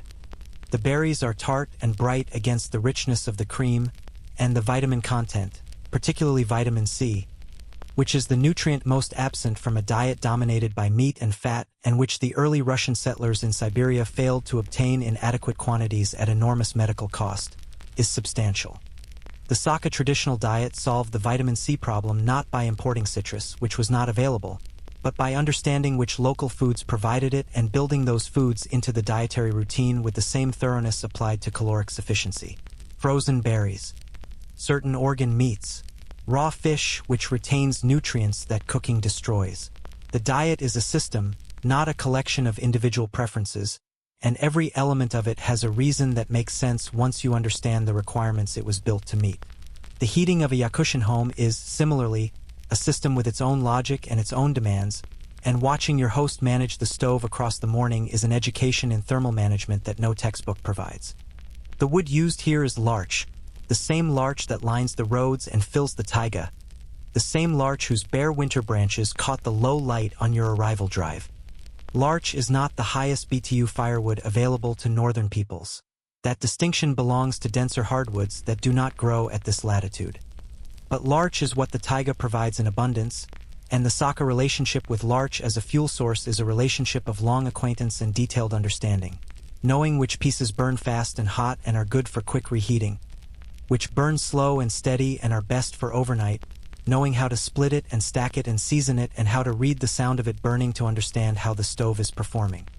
The wood stack beside the house is substantial, enormous, by the standards of wood stacks you may have seen in temperate climates, because a Yakutian winter requires an amount of wood that only seems excessive until you calculate the heating requirement and realize that the stack is not generous but merely adequate. The stove itself is a masonry heater, a design with ancient roots in northern Eurasian cultures that operates on principles fundamentally different from the simple metal box stove of Western imagination. A masonry heater, sometimes called a Russian stove, though the design predates national boundaries and belongs to a broader cold climate tradition, burns its fuel very hot and very completely in a single daily firing, then stores the heat in the thermal mass of the masonry body and releases it slowly over the following 12 to 16 hours. The efficiency of this design, in terms of heat extracted from a given volume of wood, is dramatically higher than a continuously fed metal stove, because the very high combustion temperature achieves more complete burning of the volatile compounds in the wood, reducing both waste and the particulate emissions that make badly managed wood fires a respiratory hazard. The thick masonry body acts as a thermal battery, absorbing the intense heat of the fire and releasing it as gentle radiant warmth long after the actual flames have died. In a house at -50 degrees Celsius outside, this system, fired correctly at the right time with the right wood, can maintain the interior at a livable temperature through the night on a single loading of fuel. It is, without hyperbole, a remarkable piece of engineering, and it was refined to its current effectiveness not by engineers in any formal sense but by generations of people who were cold and who kept adjusting until they were less cold. There is a quirky historical footnote to the story of heating in extreme cold that seems almost too convenient to be true but is documented well enough to take seriously. During the Second World War, when fuel supplies across the Soviet Union were severely disrupted, researchers in Yakutsk conducted studies on the comparative thermal efficiency of different traditional and modern heating approaches, and their findings, which supported the superiority of traditional masonry heater designs over the lighter metal stoves that Soviet industrial standardization had been promoting, were sufficiently compelling that they influenced heating policy in remote Siberian settlements for decades afterward. The Cold War, it turns out, was in part informed by the actual cold and the knowledge of the people who had been living in it the longest. The morning light, when it begins, and it begins tentatively, reluctantly, a slow brightening of the sky in the southeast that looks more like the world turning its brightness dial from 0 to 1 than anything as dramatic as a sunrise, comes through the kitchen window at an angle so low and so golden that it makes even ordinary objects look significant. The cup on the table, the curve of the cream in the bowl. Your host's hands moving over the stove with the practiced assurance of someone who has made approximately 40 years of winter breakfasts and has arrived at a relationship with this particular task that contains no wasted movements and no uncertainty. The light catches the ice crystals on the exterior of the window glass and throws tiny prismatic fragments of color across the wall, brief, shifting, gone as soon as a cloud moves across the low sun's path, which happens often because the sun at this elevation and this declination is never far above the horizon, and the horizon is populated with the kind of weather that makes no promises. You ask, with the help of some translation from the sun, about the coldest day anyone in this house remembers. There is a brief family consultation, not an argument, but the collaborative construction of a memory, different people contributing different details, filling in the gaps in each other's accounts with the comfortable facility of people who have discussed shared experiences many times. The coldest day the household collectively remembers was approximately 12 years ago, a January morning when the outdoor thermometer, a Soviet-era instrument mounted on the north-facing wall where it would not be warmed by any direct sunlight, read -63 degrees Celsius, with a wind chill that the sun describes with a gesture rather than a number, a gesture that conveys something absolute and total, a gesture that means the concept of being outside and that simply did not exist as a viable option that day. The horses were in the barn. The dogs were inside, which the dogs apparently felt differently about than the humans because the dogs spent the morning attempting to leave through a door that no one was willing to open. The children did not have school. The family spent the day inside, in the warmth, doing the kinds of tasks that indoor life generates: repair work, preparation of food, the maintenance of equipment, the telling of stories. It sounds, the way they describe it, like a snow day of particular intensity, a day the cold gave them by being too cold for the cold to be argued with. Historians still argue whether the specific temperature records attributed to Oymyakon in the 1930s were accurately captured given the instrumentation available at the time. But the lived experience of temperatures in this range, temperatures that the people of this village have encountered personally within living memory, makes the historical debate feel somewhat beside the point. The cold is real. It is experienced. It is managed with fire and food and knowledge and the particular warmth of a household in which everyone knows their role in the system that keeps everyone alive, and it is, in its managed form, livable in a way that seems impossible from the outside and feels, from the inside, like simply life. Your cup is refilled. Outside, the sun is making its modest best effort above the southeastern horizon. The horses are about to be fed. The day is beginning with the same unhurried thoroughness that seems to govern everything here, and you are warm and full and beginning to understand something important about the difference between surviving a place and inhabiting it. The horses hear you coming before you have cleared the corner of the house. You know this because by the time the paddock comes into view, a fenced area of packed snow behind the main structure, adjacent to a low barn whose roof carries a weight of accumulated snow that would concern a structural engineer unfamiliar with the design tolerances of Yakutian agricultural buildings. There are already 3 heads up and oriented in your direction, 3 pairs of dark, calm, deeply attentive eyes tracking your approach with the particular quality of attention that horses give to things they have assessed as interesting but not threatening. They are small. That is the first thing you notice, the thing that recalibrates all your subsequent observations, because the image of a horse that most people carry in their minds, derived from centuries of European equestrian art, from the thoroughbred, from the sport horse, from the tall, elegant creature of romantic imagination, does not prepare you for the Yakutian horse, which is compact and dense and low to the ground in a way that initially reads as juvenile until you look at the head, the proportions, the quality of the eyes, and understand that you are looking at a fully adult animal that has simply been shaped by its environment into something that prioritizes thermal efficiency over visual impressiveness. They are also, and this is the second thing you notice, extraordinarily furry. Not furry in the way that a long-haired domestic pony is furry, a soft, groomed, aesthetic furriness, but furry in the way that a mammoth was furry, functionally, structurally, with a winter coat so dense and so long that the individual hairs, when you reach through the fence and touch one of the horses that has decided to approach and investigate you with its large, soft, slightly steaming nose, feel not like horse hair at all but like something from a completely different category of material, The coat is layered. A long outer guard hair that sheds snow and wind, a dense underfur that traps air and holds warmth with the efficiency of the best insulating materials that human industry produces. And it grows to this extraordinary density between October and March in direct response to the shortening daylight hours.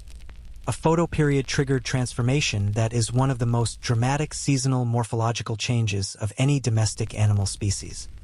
Run your hand along the flank of a Yakutian horse in January, and you are sinking into several centimeters of compressed biological insulation that has been refined over thousands of years to do one thing supremely well, which is to keep a horse alive in conditions that would kill a horse from almost anywhere else on Earth within hours. The Yakutian horse, Equus caballus yakutensis, though the taxonomy has been debated and revised enough times that the precise designation depends somewhat on who you ask and when, is one of those creatures that poses genuinely difficult questions for evolutionary biology. And those questions are interesting enough to sit with for a while because they open into some of the deeper puzzles about how life adapts to extremes and how fast that adaptation can occur. The horses arrived in Yakutia with Saka migrants somewhere between 800 and 1,000 years ago, which in evolutionary terms is an eye blink, a duration so short that the standard models of natural selection, which operate on timescales of thousands to tens of thousands of generations for significant morphological change, struggle to account for the degree of adaptation that Yakutian horses display. They are not merely horses that have grown thicker coats in a cold climate. They are horses that have changed in bone structure, in metabolic function, in digestive physiology, in behavioral repertoire, in ways that go considerably beyond what 1,000 years of natural selection alone would be expected to produce. The behavioral repertoire is perhaps the most immediately visible adaptation and the one that strikes visitors with the most direct force. Yakutian horses are not kept in barns through the winter in the way that horses in colder parts of Europe or North America are typically managed.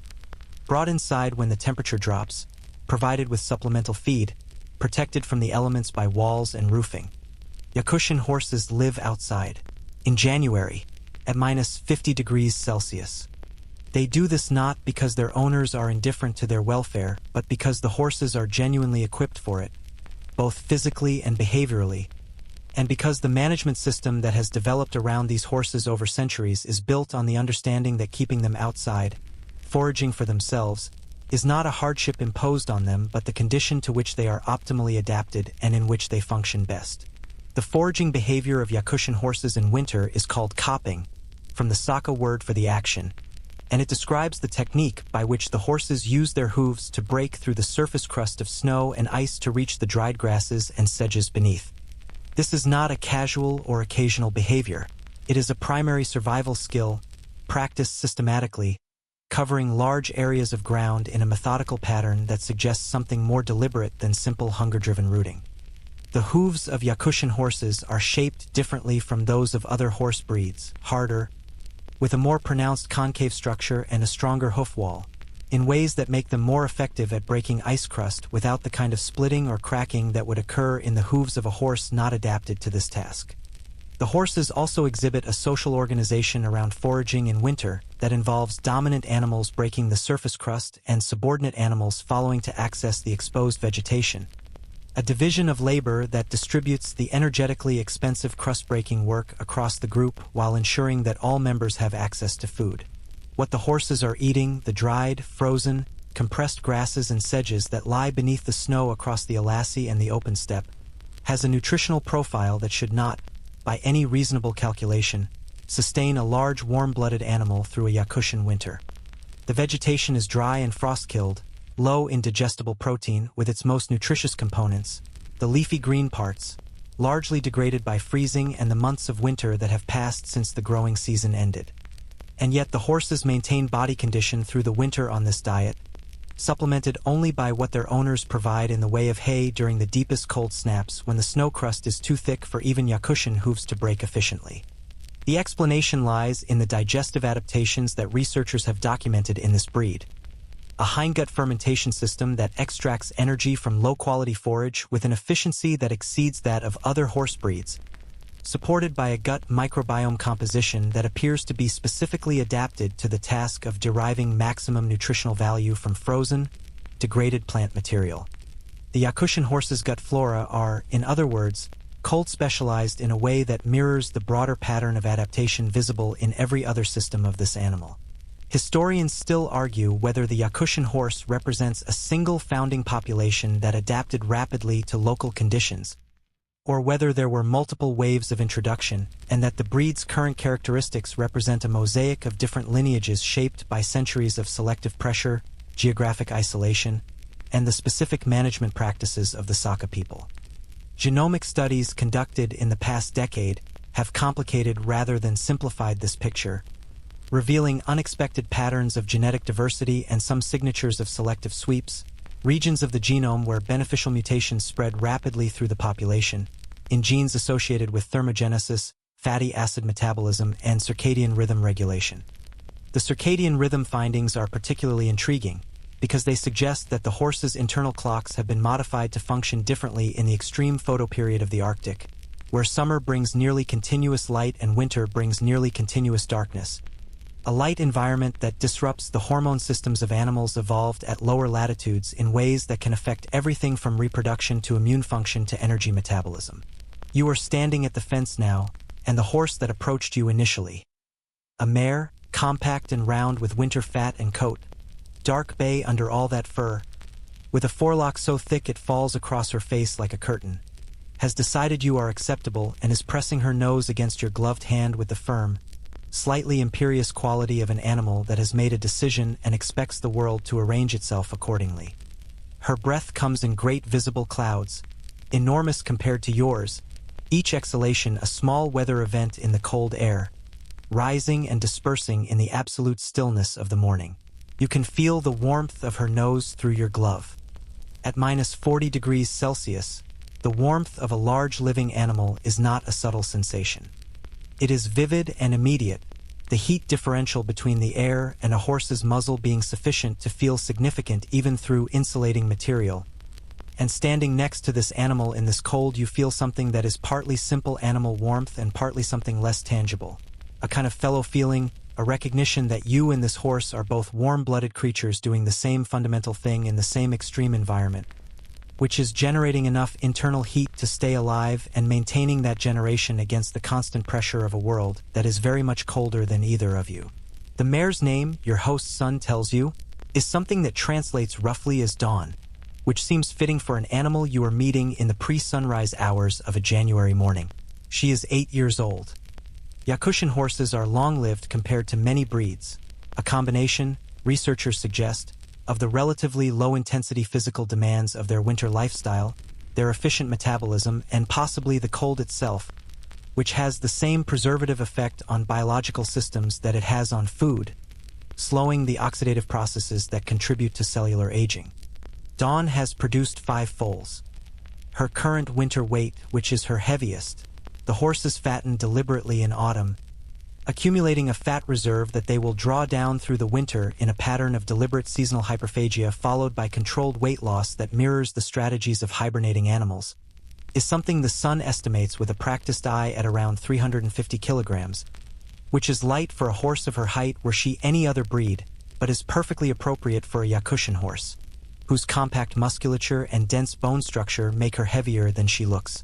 The relationship between the Saka people and their horses is one of the most thoroughly integrated human-animal partnerships in the ethnographic record, a relationship that goes well beyond the utilitarian, beyond transportation and meat and milk, though all of those things are part of it, into a domain that touches culture, identity, cosmology, and the deepest layers of what it means to be Saka.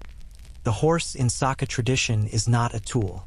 It is a companion species, a partner in the occupation of an extreme environment, invested with spiritual significance and the subject of a ceremonial and artistic tradition of extraordinary richness.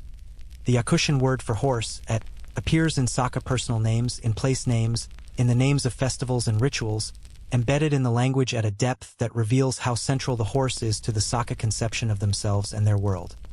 The Great Saka Summer Festival, Isiak, which marks the return of light and warmth after the long winter, centers on the ritual preparation and consumption of kumis, fermented mare's milk, and on celebrations that honor the horse as a symbol of life, abundance, and the endurance of the Saka people through exactly the kind of winter you are currently experiencing.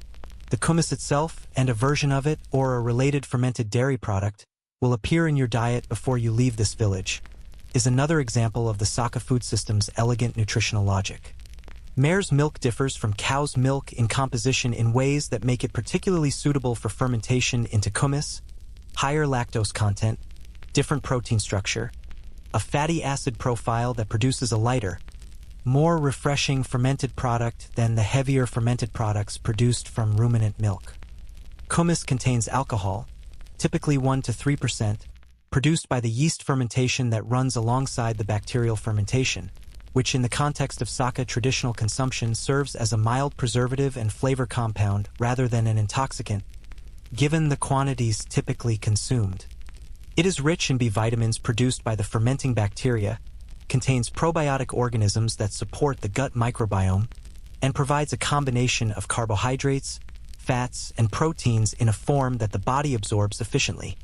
It is, like stroganina and sutitsai and every other element of the traditional diet, a product developed by people who needed it to work and who kept refining it until it worked as well as it possibly could. Dawn has lost interest in your gloved hand and has turned her attention back to the packed snow of the paddock, beginning the systematic investigation of a corner where some hay has been scattered by the sun during his early morning rounds. The other horses have drifted over to join her, or, more accurately, to position themselves at the socially appropriate distances relative to her, which are the distances she permits, because the social hierarchy of this small herd is clearly established and Dawn is clearly at its apex. A position she maintains not through active aggression but through the calm assumption of priority that high-status animals in stable herds tend to adopt. You watch them eat for a while. The rhythmic tearing sound of horse teeth on hay, the clouds of breath, the small shifts and adjustments of their bodies as they find their positions relative to each other and to the food, and you feel the cold beginning to make its case more strongly on your exposed face.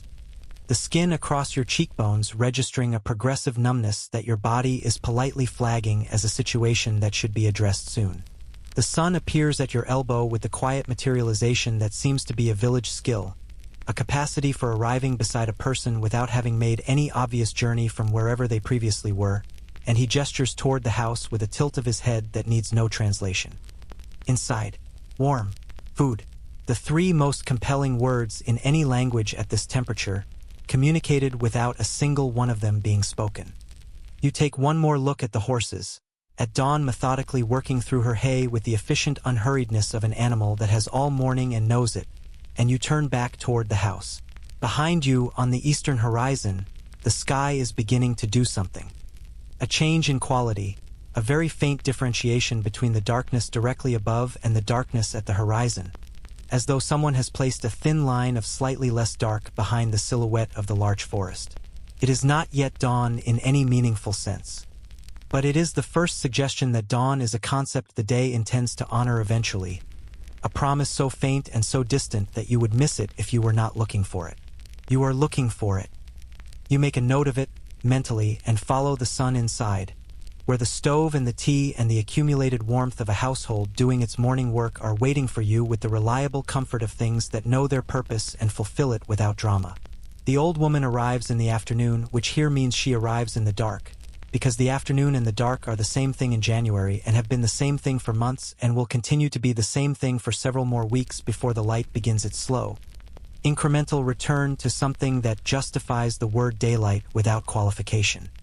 She comes on foot from a house 3 buildings away, wrapped in layers that make her silhouette in the doorway briefly enormous before she begins the process of unwrapping, removing the outer shell and the middle layer and the scarf and the hat and the face covering in a sequence that has its own ritual quality, a practiced undressing that reveals, layer by layer, a small woman in her late 70s with a face so thoroughly mapped by decades of cold and wind and the particular compression of extreme climate on skin that it looks like a landscape feature, something carved and specific and entirely itself. Her name is Nariungri, or rather, that is the place name associated with her family lineage, the name by which the household refers to her in a shorthand that contains its own history, and she has been told, apparently, that you are here and that you are curious about things, and she has decided, on her own terms and in her own time, that she will come and talk. She speaks no Russian and no English. Everything passes through the sun, whose translations have the quality of careful distillation. Not literal, you sense, but true, conveying meaning and weight even when the specific words must be finding their own path between languages that do not map cleanly onto each other. She sits near the stove, accepts tea with the matter-of-fact ease of someone who accepts tea the way other people accept gravity, as a condition of the universe rather than a gesture requiring acknowledgement. And she looks at you for a long moment with eyes that are dark and entirely without the social performance of warmth or welcome, not because she is unfriendly but because she is simply looking, assessing, categorizing, in the way that people who spend a great deal of time reading landscapes and animals and weather for information read everything, including strangers, with a direct functional attention that has no room for decorative effect. Then she begins to talk, and the sun begins to translate, and what follows over the next 2 hours is one of the most sustained and detailed accounts of a living spiritual cosmology that you are ever likely to receive, offered not as a performance or a cultural exhibit but as simple information, the way a geologist might explain the composition of the ground beneath your feet, matter-of-factly, with the assumption that the facts speak for themselves and that anyone paying attention will understand their significance.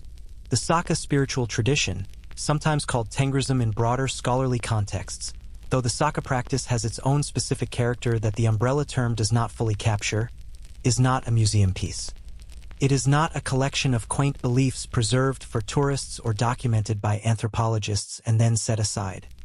It is the active, operational framework through which Neriungri and others of her generation and understanding engage with the world they inhabit, and that world, as she describes it, is alive in ways that the materialist vocabulary of modern Western life does not easily accommodate.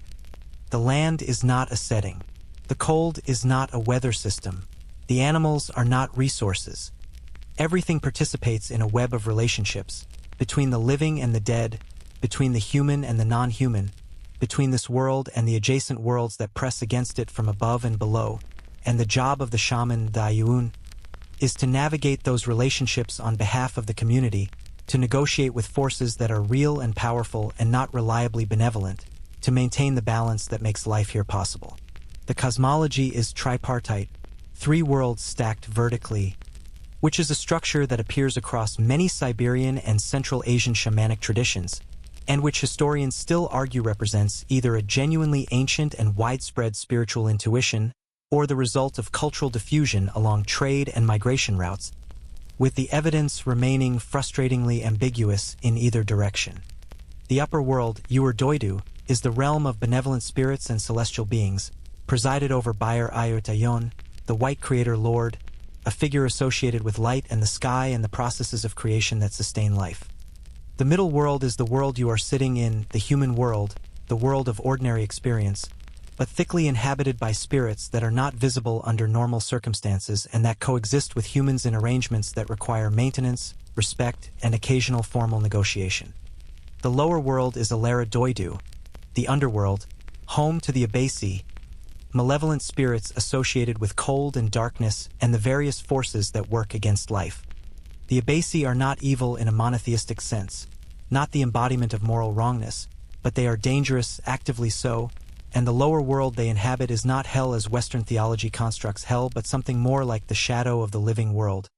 The cold dark that presses against the warm light from below the same way the winter presses against the house from outside. The cold itself in this cosmology is not neutral. Neriungri is precise about this, and the precision is important. She is not being metaphorical when she says the deep cold of January carries the presence of the lower world close to the surface of the middle world, that the boundary between the human realm and the realm of the Abasi is thinner at -60 degrees Celsius than it is in summer, that certain precautions are appropriate in the deepest cold that are not necessary at other times. The precautions she describes are practical sounding when stripped of their cosmological context. Do not go out alone in the darkest hours, do not make loud noises in the deep cold, do not leave food uncovered outside overnight, but within the framework she is operating, they are not superstitions layered onto practical advice. The practical advice and the spiritual reasoning are the same thing, indistinguishable, fused over generations into a single system of knowledge about how to behave in the world that happens to exist in this place. The shaman, and Neriungri is careful to explain that she herself is not a shaman, that true shamanic practice in this region was severely disrupted by Soviet-era suppression, and that what she holds is a grandmother's knowledge, practical spiritual knowledge rather than the formal initiatory knowledge of Dayun, occupied a social role in traditional Saka life that combined what Western cultures distribute across several separate professions: healer, mediator, meteorologist, psychologist, historian, and cosmological technician. The shaman's relationship with the spirit world was not a talent or a gift in the Western understanding of those words, but an obligation, a dangerous and exhausting vocation that found the practitioner rather than being chosen by them. Typically announced by a period of illness or crisis, the shaman's sickness, a kind of spiritual emergency that preceded initiation, from which the person either emerged as a functioning shaman or did not emerge at all. The shaman's drum, the tungur, was not an instrument in the musical sense but a vehicle, the physical object through which the shaman's consciousness traveled between worlds, and the making of the drum, with its specific materials and proportions and the rituals surrounding its creation and use, was itself a practice of such complexity and significance that the knowledge required for it was held only by those who had undergone the full initiatory process. Soviet policy toward Saka shamanism was, through most of the 20th century, suppressive to the point of persecution. Shamans were arrested, their drums confiscated and destroyed, their practices criminalized as superstition incompatible with scientific materialism, and the transmission of shamanic knowledge across generations was disrupted in ways that the current revival of interest in Saka spiritual traditions is still working to recover from. The quirky and somewhat ironic footnote to this history is that the Soviet ethnographic apparatus, while simultaneously suppressing shamanic practice, also documented it with extraordinary thoroughness. Researchers sent to Siberia in the 1920s and 1930s to study and classify indigenous cultures for the purposes of designing appropriate modernization campaigns ended up producing some of the most detailed records of Saka shamanic practice in existence, records that are now being used by Saka cultural organizations working to reconstruct and revitalize the very traditions those same Soviet institutions attempted to eradicate. History sometimes produces these reversals, where the tools of suppression become, through time and irony, instruments of preservation. Neriungri tells you about the fire spirit Doi Khatun, the fire mother, the spirit that inhabits every domestic hearth and that must be fed and respected as a living presence in the household. The fire is not a metaphor for spiritual presence. It is spiritual presence, tangible and specific, and the relationship between the household and the fire mother is maintained through daily practices that most people in this household perform without thinking about them in explicitly spiritual terms, the way most people in other cultures maintain social rituals without consciously analyzing their deeper functions. The first cup of tea each morning is offered to the fire before it is drunk, a gesture so habitual and so quick that you would not notice it if you were not watching carefully. Food is offered before meals. Certain things are not burned, specific woods considered disrespectful or harmful to burn in the domestic hearth, specific materials that are thought to offend the fire spirit in ways that manifest as household misfortune, illness, or a fire that burns badly, which in a Yakutian January is not a symbolic problem but an immediately practical one. The fire mother, Neriungri explains with a slight impatience that suggests she has explained this before to people who were inclined to be theoretical about it, is not interested in your philosophical position on whether she exists. She is in the fire. The fire is in the house. The house is alive because the fire is alive. These are not separate propositions. The permafrost itself has spiritual significance in Saka cosmology, which makes an elegant kind of sense when you consider that the permafrost is the physical boundary between the living surface world and the frozen depths below, between the middle world and the lower world, between the realm of the living and the realm of the abasi. Things that emerge from the permafrost, the bones of ancient animals, the mammoths and woolly rhinoceroses that appear when riverbanks erode or construction disturbs the frozen ground, carry with them the presence of the lower world, and the appropriate response to such emergence is careful and ritual rather than casual or purely scientific. Neriungri has seen mammoth bones in her lifetime, found by people in this region when the ground shifts and reveals what lies beneath, and she describes them with a combination of matter-of-fact familiarity and deliberate respectfulness that is entirely consistent with her broader approach, acknowledging the reality of something without losing sight of its significance. The mammoth is an ancestor of the cold, she says, a creature of the time before this time, and its bones are messages from a depth of past that the living world does not have permission to disturb casually. The spirit world of the Saka is populated not only by named cosmological figures, but by a vast population of local spirits, the Ichi, that inhabit specific features of the landscape, specific rivers, specific mountains, specific trees.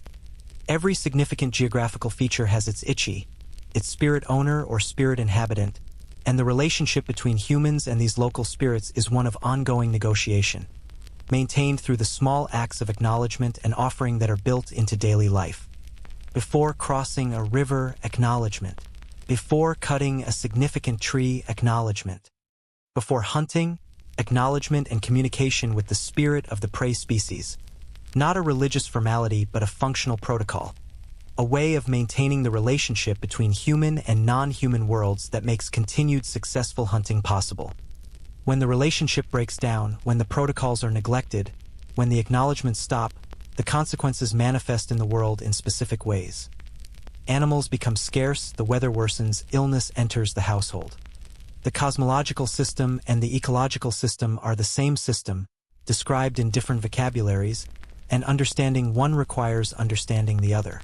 You ask, through the sun, whether Nariungri is worried about the changes she has seen in her lifetime, the changes in the climate, the permafrost thawing faster than it used to, the winters that are still brutally cold but are, by the measurements of the old people who have watched this landscape for decades, very slightly less brutal than they once were. The difference between -60 degrees Celsius at its coldest and -55 degrees Celsius at its coldest seeming trivial to anyone who has not spent a lifetime reading this environment but carrying enormous implications for the ice roads, the permafrost stability, the behavior of rivers, the timing of the seasons that organize everything in this world. She is quiet for a moment, in the particular way of someone not choosing words but deciding how much of what they think to share. Then she says something that the sun translates with unusual care, checking back with her on a phrase, getting the nuance right. The spirits of the upper world and the lower world are in a different relationship than they were. Something is out of balance. She does not use the word climate. She does not need to. The word she uses means something closer to the agreement between worlds, the compact that maintains the middle world in the livable space between cold and heat, between dark and light, between the upper spirits and the lower ones. That compact, she says, is under strain. She has felt it for 20 years. The permafrost knows it. The horses know it. The fire knows it. She finishes her tea. She replaces her layers with the same methodical precision with which she removed them, each piece going back on in the correct order, the scarf adjusted, the face covering positioned. She stands, says something brief to the sun. You catch the tone if not the content, something affectionate and slightly directive, the tone of an elder leaving instructions that are also affections, and she goes back out into the dark. Through the window you watch her shape move between the houses, unhurried, perfectly steady on the packed snow. A small figure in an enormous dark landscape carrying more knowledge than most libraries hold. The door of her house opens and she disappears inside, and the light comes on in her window, and the cold outside presses on as it always does, and the fire mother burns in the hearth, and the ice fog thickens in the valley, and the stars turn slowly in their enormous cold array overhead. Each one an Ichi of its own, each one part of the agreement between worlds that holds everything together, that holds you in this warm house in this frozen village at the very edge of what is survivable, alive and warm, and, for reasons you could not have anticipated before tonight, genuinely moved. Beneath your feet, right now, as you sit in this warm house with the stove ticking and the ice fog pressing against the windows, there is a layer of frozen ground that has not thawed since the Pleistocene epoch. Not last winter. Not the winter before that. Not in any winter within the reach of human memory, recorded history, or the oral traditions of the Saka people, which themselves reach back further than most written records from this part of the world. The permafrost beneath this village is, in places, over 300 meters deep, 300 meters of frozen earth, frozen water, frozen organic material, frozen time, and it has been in that state for somewhere between 10,000 and 100,000 years depending on the layer you are measuring. A fact that takes a moment to properly absorb because it requires recalibrating the scale on which you are accustomed to thinking about the ground beneath your feet. You have been thinking about the ground as something immediate and shallow, the first meter or two of soil that gardeners turn and foundations displace. The permafrost asks you to think about the ground as a geological archive, a vertical library of frozen time, and it asks you to consider what is stored in that archive and what happens when the archive begins slowly and with accelerating urgency to thaw. The morning after Neriungri's visit, the sun has arranged for you to visit a place that exists about 15 minutes from the village by foot. A place where the riverbank has been eroding for several seasons, where the permafrost is exposed in cross-section like a geological layer cake, where you can see with your own eyes the stratified record of thousands of years of cold in the face of a cut bank above the frozen river. You are dressed in everything, every layer. You are wearing the face covering that your host pressed on you at the door with an expression that indicated it was not optional, and you are grateful for it because the temperature this morning is somewhere around -48 degrees Celsius, and the walk, while short, involves crossing an open area where the wind, which has returned after several days of the perfect, eerie calm, moves across the snow surface with the focused intention of something that knows where the gaps in your insulation are and is methodically locating each one. The riverbank, when you reach it, is extraordinary. The exposed permafrost face is perhaps 8 meters high, cut clean by the river's summer erosion into a vertical section that reads, from bottom to top, as a compressed history of this landscape across millennia. The lowest visible layers are the oldest, dark with organic material, dense with the compressed remains of grasses and sedges and the root systems of plants that grew here during warmer interglacial periods, when this landscape looked nothing like it does now, when trees of species not currently found at this latitude grew here and animals that no longer exist anywhere grazed on vegetation that has been frozen in place, preserved in the permafrost with the fidelity of a natural freezer. Since the climate shifted cold again and the ice crept back into the ground and locked everything in place. Above those ancient organic layers are successive deposits of wind-blown silt, loess, the fine-grained material that accumulated during the long cold periods when glacial grinding and permafrost conditions produced vast quantities of mineral dust that blew across the landscape and settled in layers that are now, thousands of years later, readable as a sequential record of the past. And threaded through all of it, visible as darker lenses and irregular masses in the frozen face, are bodies of ground ice. Pure ice or nearly pure, formed from water that percolated into the ground and froze in place, that has been frozen in place ever since, that in some cases has been frozen in place for longer than modern humans have existed as a species. The ice wedges are the most visually arresting feature. They appear in the permafrost face as tapering vertical shapes, wider at the top, narrowing to a point below, ranging in width from a few centimeters to several meters, and they form through a process that begins with the thermal contraction of frozen ground in the deepest cold of winter. When the ground contracts, it cracks. Long, linear fractures that open across the landscape in the coldest weeks, sometimes audible as deep cracking sounds that carry through the still air and that have their own place in the Saka vocabulary of winter. Water enters the cracks during spring snowmelt and freezes in place, adding a thin layer of new ice to the crack. The crack reopens the following winter, slightly easier to open now because the ice wedge has changed the thermal properties of the soil around it. More water enters, more ice forms. Over decades, over centuries, the wedge grows, thickening at its upper end while maintaining its tapering form below, and the pattern of ice wedges across the landscape creates a characteristic polygonal surface topography. The permafrost polygons visible from above in aerial and satellite images of Arctic landscapes, geometric patterns in the tundra that look, from sufficient altitude, like the scales of something enormous and cold lying just beneath the surface. The ice wedges in this cut bank are ancient. The sun, who has a practical knowledge of permafrost that comes from living above it all his life and who has supplemented that knowledge with formal study. He spent 2 years at a university in Yakutsk studying civil engineering before returning to the village.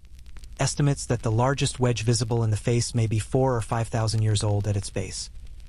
He says this with the casual precision of someone reading a familiar document, pointing to the visual evidence in the exposure with the same matter-of-fact expertise with which Neriungri pointed to the spiritual geography of this landscape the previous evening.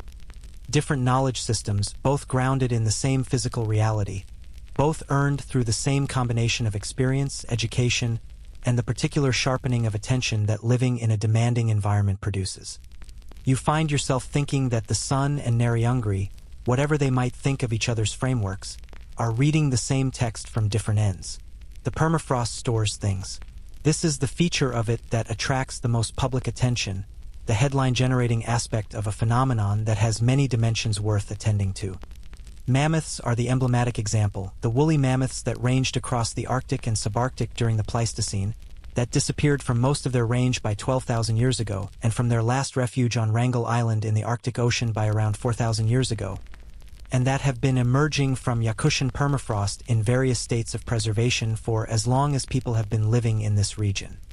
The Saka encountered mammoth bones, and occasionally frozen mammoth remains long before European scientists became aware of them, and the Saka name for the mammoth, the word that translates roughly as earth bull or ground creature, reflects an understanding of it as a creature of the underworld, an animal of the frozen depths rather than the living surface, which is exactly where they kept finding it.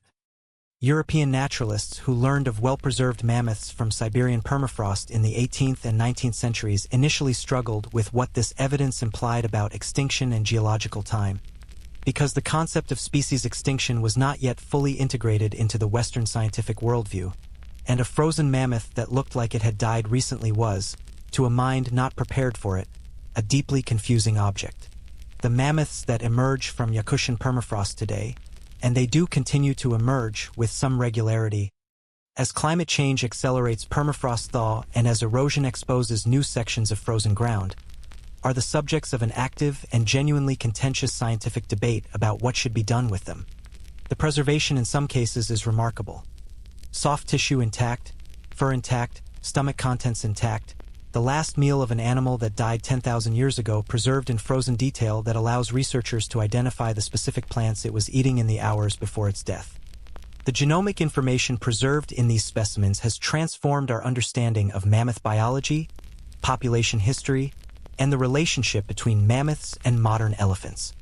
And the availability of well-preserved mammoth DNA, combined with advances in gene editing technology, most prominently the CRISPR systems that have made targeted genomic modification practical in a way it was not a decade ago, has made the prospect of mammoth de-extinction not merely theoretical but an active research program, with at least one well-funded scientific organization explicitly pursuing the goal of producing a mammoth-elephant hybrid capable of living in Arctic conditions and, theoretically, of being introduced to the Siberian landscape in sufficient numbers to begin restoring the mammoth steppe ecosystem. Historians still argue whether de-extinction of this kind represents a genuine ecological restoration or a form of technological hubris that mistakes the ability to do something for a reason to do it, and the debate is loud and has not arrived anywhere near consensus. The permafrost stores other things that attract less romantic attention but carry more immediate practical significance. Organic carbon, the frozen remains of plants and animals accumulated over tens of thousands of years, is stored in permafrost across the Arctic in quantities that, when expressed as a fraction of total atmospheric carbon, produce numbers that climatologists find extremely concerning. Current estimates suggest that Arctic permafrost stores somewhere in the range of 1.5 trillion tons of organic carbon, approximately twice the amount currently present in the atmosphere as carbon dioxide and methane combined. When permafrost thaws, the organic material it contains becomes available to microbial decomposition, the same processes that break down dead plant and animal material everywhere, producing carbon dioxide under aerobic conditions and the more potently warming methane under the waterlogged anaerobic conditions that develop in many thawing permafrost areas. The release of this stored carbon into the atmosphere as permafrost thaws represents what climate scientists call a positive feedback loop. Warming causes thawing, thawing releases carbon, carbon causes warming, warming causes more thawing, and the scale of the potential release is large enough that the permafrost carbon feedback is considered one of the major wildcards in climate projections, a factor that could significantly accelerate warming trajectories beyond what models based solely on human emissions predict. The Sun is aware of this. He talks about it with the same practical specificity with which he discusses everything, noting the changes he has observed in his lifetime in the behavior of the permafrost in this area, the increased frequency of ground subsidence, the appearance of new thermokarst lakes where frozen ground has thawed and collapsed, the changes in the drainage patterns of the land that affect where the horses can graze and where the ice roads remain reliable late enough in the season to be useful. These are not abstract climate statistics to him. They are changes in the specific landscape he lives in and depends on, changes with operational consequences that affect the daily management of life here. The ice road that connects this village to Yakutsk by the most direct route running across the surface of the frozen river, has been reliable for approximately 3 fewer weeks per year, at each end of the winter season, than it was when his father was managing the household. 3 weeks sounds modest. In a landscape where the ice road is the primary supply route and where the shoulder seasons of unreliable ice are already the most logistically challenging periods of the year, 3 weeks is significant. The quirky and somewhat uncomfortable footnote to the permafrost story, the detail that tends to make people shift in their seats when it comes up in otherwise abstract discussions of climate science, is the permafrost pathogen question. Permafrost preserves biological material with fidelity that extends, under the right conditions, to microbial viability. In 2015, French and Russian researchers revived a 30,000-year-old giant virus, Mollivirus sibericum, from Siberian permafrost, demonstrating that some ancient microbial life could survive permafrost preservation and become active again upon thawing. Subsequent studies have found viable bacteria in permafrost samples of similar age, and there are documented cases of anthrax outbreaks in Siberia linked to the thawing of permafrost that exposed the frozen remains of animals that died of anthrax decades or centuries earlier, releasing viable spores. The question of what other pathogens, bacteria, viruses, organisms for which the human immune system has had no preparation because they have been absent from the surface world for thousands or tens of thousands of years, might be preserved in deep permafrost and might become active as the permafrost thaws is one that a small number of researchers are taking very seriously, that public health institutions are beginning to incorporate into their longer-term risk assessments, and that most people find too hypothetical and too alarming to think about with sustained attention, which is itself a response worth examining. You are standing at the cut bank, cold pressing from all sides, looking at the face of 10,000 years of frozen time, and you are thinking about scale. About the difference between the scale on which human life operates, days, seasons, generations, the span of a remembered past and an imagined future that stretches perhaps a century in either direction, and the scale on which the permafrost operates, which is geological, glacial, indifferent to the brevity of human presence in the same way that mountains are indifferent to the brevity of human presence. The permafrost was here before the Saka arrived. It will be here, in some form, after everyone currently alive in this village is gone. But it is changing on a timescale that human life can observe, and that is the new thing, the historically unprecedented thing. A geological archive that has been stable for 10 millennia is now changing fast enough that a person in their 50s can document the difference between the permafrost they knew as a child and the permafrost they walk on today. The archive is unfreezing. The library is thawing. And what it contains, the carbon dioxide, the methane, the ancient organic material, the ice, the mammoths, the pathogens, the record of every winter since the Pleistocene, is beginning, with a patience that is no longer entirely geological, to re-enter the world.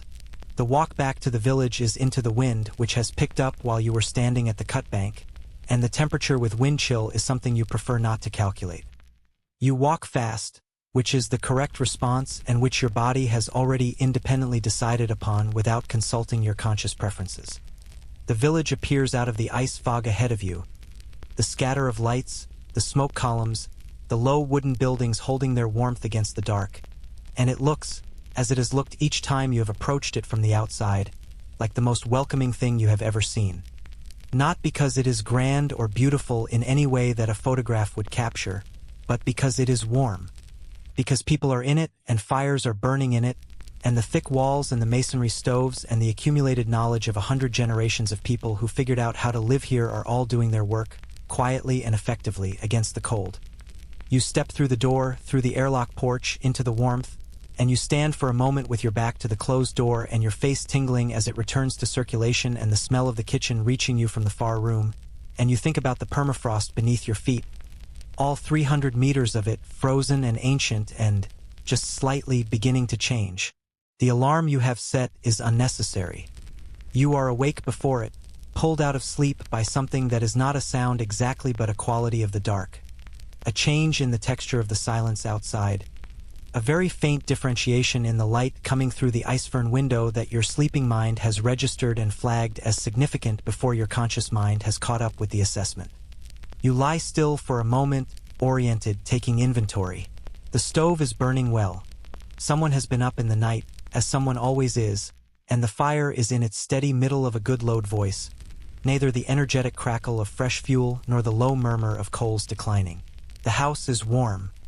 Outside, from the quality of the silence, the wind has dropped again, returning to the breathless stillness that has characterized the deepest cold of your stay here. And in the southeast, in the direction you have learned to watch, the darkness has a quality that it did not have when you fell asleep. It is the same darkness, technically, but it is different darkness. It is darkness with something behind it. Today is the day the sun will clear the horizon. This requires explanation because in temperate climates the idea of a specific day on which the sun clears the horizon carries no particular weight. The sun clears the horizon every morning reliably, and the horizon is a line in the landscape rather than a significant threshold. But at this latitude, in this season, the sun has been doing something considerably more modest than clearing the horizon for weeks. It has been approaching the horizon from below, sending light ahead of itself. The long, low, oblique twilight that has been the closest thing to daytime for the past several weeks, without actually appearing above the skyline. The difference between the sun just below the horizon and the sun just above it is, from a purely photometric standpoint, not enormous. But it is the difference between a promise and a delivery, and the Saka have been tracking it with a precision that reflects how much it matters. You dress in the dark, quickly, with the efficiency you have developed over the past days of understanding that hesitation between layers is the enemy and that warmth is something assembled, deliberately and in sequence, rather than simply put on. Every layer goes on correctly. The face covering goes on last. You check that your hands are covered before you reach for the door. These are the habits of a person who has been educated by an extreme environment in a very compressed time frame, a fast-track version of the lifetime education that every person born in this village receives at a pace set by the seasons. You are a poor substitute for that lifetime, but you are a better substitute than you were 4 days ago, and that is something. The household is already in motion. Your host is at the stove, of course she is, and the sun is pulling on his outer layers by the door with the purposeful speed of someone who has a specific destination and a specific time in mind. His wife is up, moving quietly so as not to wake the children, though from the sounds coming from the room where the children sleep it is possible that the children have also registered the quality of the morning and are conducting their own private negotiations with wakefulness. The sun says something to you as he finishes his layers that the context makes clear even before you process the words. Come, it is time. We are going to watch. And you follow him through the porch and out into the morning dark with the particular alertness of someone who understands they are going to see something. The cold receives you as it always does, with the immediate and total insistence that has stopped surprising you and started simply being a fact of existence, like gravity or the requirement to breathe. Minus 46 degrees Celsius, the thermometer on the exterior wall read as you passed it. The air is absolutely still. The ice fog has thinned overnight. Not gone, but reduced to a gauze rather than a blanket, and the sky above the village is the deep blue-black of Arctic pre-dawn. The stars still hard and present but slightly diminished from their peak brilliance of the past few nights, as though the sky itself is beginning to lower its contrast in preparation for something. You can see your breath, obviously, and the sun's breath, and the breath of 2 other people who have appeared from adjacent houses and are moving in the same direction, toward the open area at the edge of the village where the view to the southeast is unobstructed by buildings. No one speaks loudly. The cold discourages loud speech, partly because opening your mouth wide in this air is an experience your lungs register as aggressive, and partly because there is a quality to this morning that discourages it on other grounds, the same grounds that discourage loud speech at certain other threshold moments, the ones where something significant is in the process of happening and noise feels like an intrusion. The open area at the edge of the village is a gentle rise, a low hill that gives you perhaps 5 meters of additional elevation over the valley floor and therefore 5 meters of additional view to the southeast, which is where the sun will appear. 3 other people are already there when you arrive. An older man you have seen but not spoken to, a young woman who is one of the sun's cousins, and a child of perhaps 6 who is bundled so completely that only the eyes are visible and who is standing with the preternatural stillness of a child that has been told, very seriously, to stand still and watch. The older man nods. The young woman nods.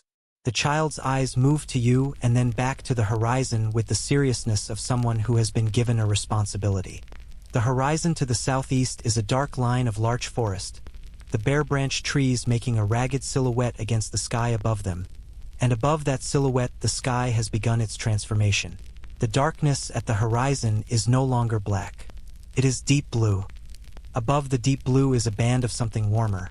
Not quite color yet, not quite light in the sense of illumination, but a differentiation, a gradient that was not there an hour ago, that is not there in the middle of the night.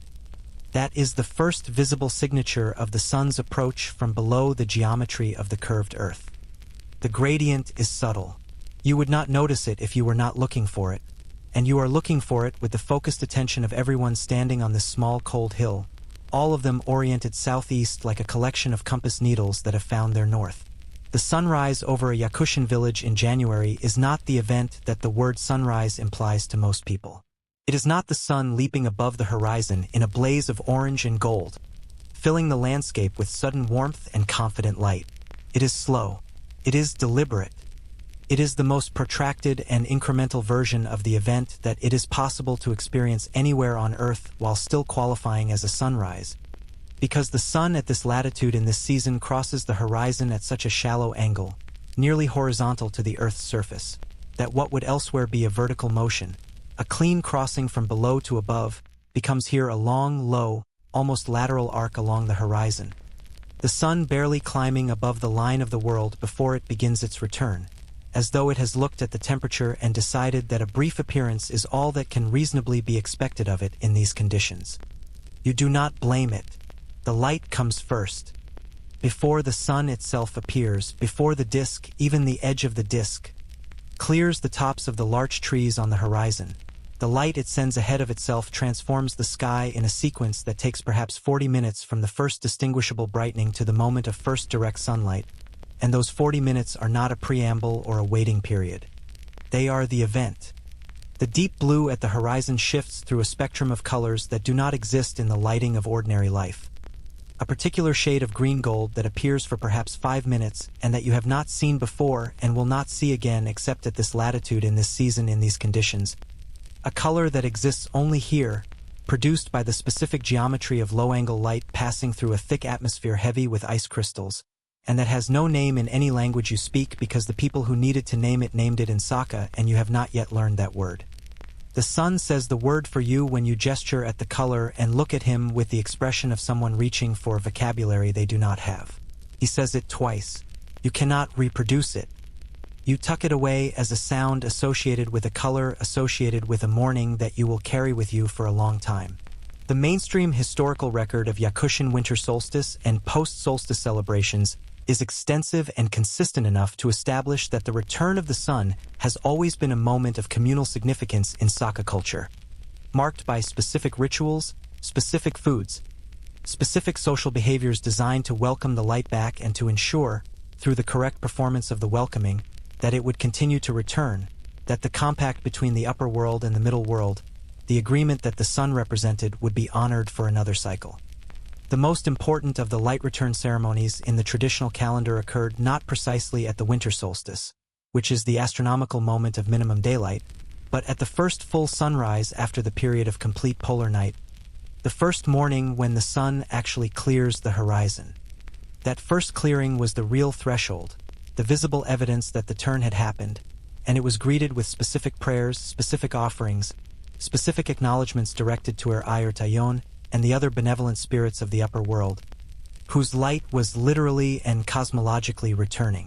Historians still argue about the degree to which pre-Christian Saka solar ceremonies influenced, and were influenced by the Orthodox Christian calendar that Russian missionaries introduced in the 17th and 18th centuries, with the timing of certain Orthodox celebrations in this region showing what some researchers interpret as deliberate accommodation of existing indigenous seasonal observances, while others see the convergences as coincidental or as evidence of the universal human tendency to attach ritual significance to astronomical events regardless of specific theological framework. The argument is not resolved and probably cannot be fully resolved given the nature of the available evidence, but it is the kind of argument that feels productive rather than merely academic, because it is ultimately an argument about how cultures meet and what each one gives and takes from the encounter, which is a question that matters. The disk appears, not dramatically, not in a blaze, It slides above the tops of the larch trees with a slowness that makes you understand the phrase "the sun rose" in a completely new way. Not rose as in jumped or appeared, but rose as in bread rises, as in a tide rises, a gradual and unstoppable elevation that follows its own schedule and is not subject to the desires of observers. The disk is large and orange-red in the thick atmosphere near the horizon, the color of something heated to just below its most intense temperature, and it sits on the treeline for a long moment that feels ceremonial. The sun pausing at the threshold as though completing its own form of acknowledgement before crossing fully into the visible sky. The light that arrives with it is horizontal. Entirely, perfectly horizontal, touching everything at the same level, striking the larch trees on the far side of the village at exactly the height of your own eyes, illuminating the trunks and the lower branches and leaving the upper parts in the still pale sky above. It hits the snow at the angle that makes snow do things that no other surface does in horizontal light. It picks up every crystal, every texture, every minute shadow cast by every grain of ice, and turns the entire snow surface into a field of tiny individual lights, a low-resolution version of the sky above reproduced on the ground, so that for a moment you seem to be standing between two skies, one above and one below, both scattered with points of cold fire. The ice fog catches the light and holds it, refracting it into pale halos and columns and the sun dogs you have come to expect, two bright companion suns bracketing the real one at the horizon. The full Arctic solar display running at maximum complexity in the still cold air. The child next to you makes a sound. Not words, not quite. A soft exhalation, something between a sigh and a note, involuntary. The sound that a body makes when it receives something it was waiting for without fully knowing it was waiting.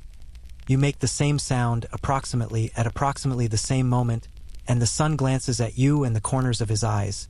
The only part of his face visible above his face covering, indicate a smile. The older man says something brief and the young woman responds, and whatever they are saying has the quality of a ritual exchange, words that belong to this moment specifically, that are said here and at this time and not in other contexts. The conversational equivalent of the food offerings and the fire mother acknowledgments and all the other small acts of right relationship that punctuate life in this village like commas in a very long and carefully considered sentence. The sun will be above the horizon for approximately 4.5 hours today. It will not climb high. Its maximum elevation above the horizon will be perhaps 3 or 4 degrees. A barely perceptible angle that means it never stops being a sunrise, never transitions into the confident overhead presence of a sun in summer. It will slide along the southern horizon in its low arc and then slide back below it, and the light it provides will be the long, horizontal, gold-red light of a permanent twilight, beautiful and inadequate in equal measure, a reminder that light is returning but has not yet returned, that the season is turning but has not yet turned. This is enough, more than enough, in fact, after weeks of the sun's total absence from the sky. 4.5 hours of even this light is experienced as abundance, as generosity, as the world making good on a promise. There is a quality to standing in direct sunlight at -46 degrees Celsius that deserves its own paragraph because it is unlike standing in sunlight anywhere else. The sun on your face, even this low, angled winter sun, is warm in a way that is disproportionate to the air temperature around you, a direct radiant warmth that has traveled 93 million miles without losing any of its directional intensity, arriving at your face with the same per square meter energy it would deliver anywhere else at this sun angle, regardless of the fact that the air around you is cold enough to freeze diesel. The physics of this are straightforward. Radiation and conduction are different heat transfer mechanisms, and the sun's radiation reaches you without being significantly affected by the temperature of the air it passes through. But the experience of it is almost surreal. Your face warm in the sun while the air around your face is doing its usual work of trying to redistribute that warmth back to itself as quickly as possible. You turn your face to the sun with the helpless, instinctive responsiveness of every living thing that has ever spent a winter waiting for light, and the sun, 4.5 hours old in this year's visible sky, obliges by continuing to rise its 3 or 4 degrees and then beginning its shallow return, and the village around you catches the light and holds it as long as it lasts. The last morning arrives the way all the mornings here arrive. Not with an alarm or an announcement, but with the gradual accumulation of small signals that the sleeping mind processes before the waking mind has caught up. The stove, the light, the quality of the silence. The The smell of tea already being made in the kitchen by someone who has been awake for an hour already and will be awake for several more hours after you have gone. You lie still for a few minutes in the particular way you have developed over this stay, not quite awake and not quite asleep, in the liminal warmth of the blankets with the cool air of the room on your face, and you do what you have found yourself doing each morning here, you listen. You listen to the house and the village and the cold and the accumulated layers of everything you have learned in this place, and you find that what you hear is not any single sound but a kind of coherence. A sense of all the parts of this world fitting together with the functional precision of something that has been refined over a very long time for exactly the purpose it is currently serving. You are leaving today. The vehicle that will take you back along the road of bones to Yakutsk is coming in the early afternoon, which here means it is coming in the dark of what would elsewhere be called midday, and you have a few hours before it arrives. A few hours that you have decided to spend not in any particular activity but simply in the state of being here, paying attention, letting the place complete whatever it has been doing to your understanding since you arrived. Because something has been happening to your understanding. You can feel it the way you can feel a shift in air pressure, not dramatic, not sudden, but real, a change in the conditions of perception that has been accumulating since the moment you stepped off the plane and the cold landed on you like a decision. You arrived here with a set of assumptions about what extreme environments mean and what the people who live in them are like and what survival requires, and those assumptions have been not so much corrected as replaced, swapped out for something more complex and more accurate and considerably less comfortable in its implications. The thing that has been most thoroughly replaced is the assumption of hardship. Not the hardship itself, the cold is real, the difficulty is real. The fact that 12 minutes of unprotected exposure at these temperatures initiates a sequence of physical damage that ends in death is real and has not become less real over the course of your stay. But the assumption that hardship is the primary character of life here, that the people in this village are enduring something, that their existence is defined by what they are surviving rather than by what they are living, that assumption has been dismantled so thoroughly that you are not sure it was ever as reasonable as it seemed. What you have found here is not endurance. It is inhabitation. A relationship with a place so long established and so thoroughly worked out that the place and the people have shaped each other into a kind of mutual fit, each one carrying the marks of the other, each one functioning better in the presence of the other than it would alone. The Saka people have been in this landscape for approximately 1,000 years, which is long enough for genetic adaptation, long enough for the development of a material culture of extraordinary sophistication, long enough for the accumulation of ecological knowledge so detailed and so specific that it constitutes, in the judgment of researchers who have spent careers studying it, one of the most comprehensive bodies of place-based knowledge in the ethnographic record. They know this land the way you know a language you were born into, not consciously, not as a collection of rules and facts, but as a medium, a thing you think in, a thing that shapes the thoughts themselves. The temperature at which diesel gels, the depth of snow above which copping becomes difficult for the horses, the specific look of the sky that means the wind will pick up before noon, the sound of the ice on the river that means it is safe and the slightly different sound that means it is not, this knowledge is not stored in books or databases. It is stored in people, in the accumulated experience of individuals and the transmitted knowledge of families and communities, and it is as alive and as functional as the people who carry it, which means it is also, like those people, vulnerable to disruption in ways that matter. The Soviet period disrupted it. The suppression of shamanic practice, the collectivization of reindeer herding, the forced settlement of nomadic families, the imposition of centralized economic and educational systems that treated indigenous knowledge as pre-scientific and therefore expendable. All of this did damage that is still visible in the gaps in transmission, the knowledge that died with elders who had no one to teach, the practices that were interrupted for long enough that the uninterrupted version no longer exists anywhere except in the partial records of Soviet ethnographers who were documenting what they were simultaneously helping to destroy. The damage is real. The loss is real. And the revival, the active, deliberate, community-driven effort to recover and transmit and practice the knowledge that was disrupted, is also real, and is one of the more quietly remarkable cultural processes happening anywhere in the world right now, conducted by people who are working from fragments and memories and the written records of outsiders to reconstruct something that was built from inside over centuries, and who are doing this while also navigating the pressures of climate change, economic marginalization, and the gravitational pull of a globalized culture that has a powerful tendency to make every other culture look like a local variant of itself. You are sitting with the sun at the kitchen table, drinking the last of your morning tea, and you ask him, through the combination of limited shared Russian and the patient labor of making yourself understood that has characterized your deeper conversations here, what he thinks will happen. Not a specific question, just that, what does he think will happen? To the village, to the cold, to the way of life that has been running in this place since before his grandfather's grandfather was born.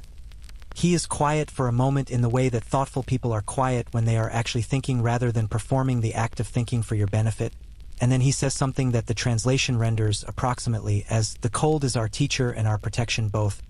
And when the teacher changes, the student must change also, but the knowledge of how to learn from this place, that does not change, that is what we are." It is a good answer.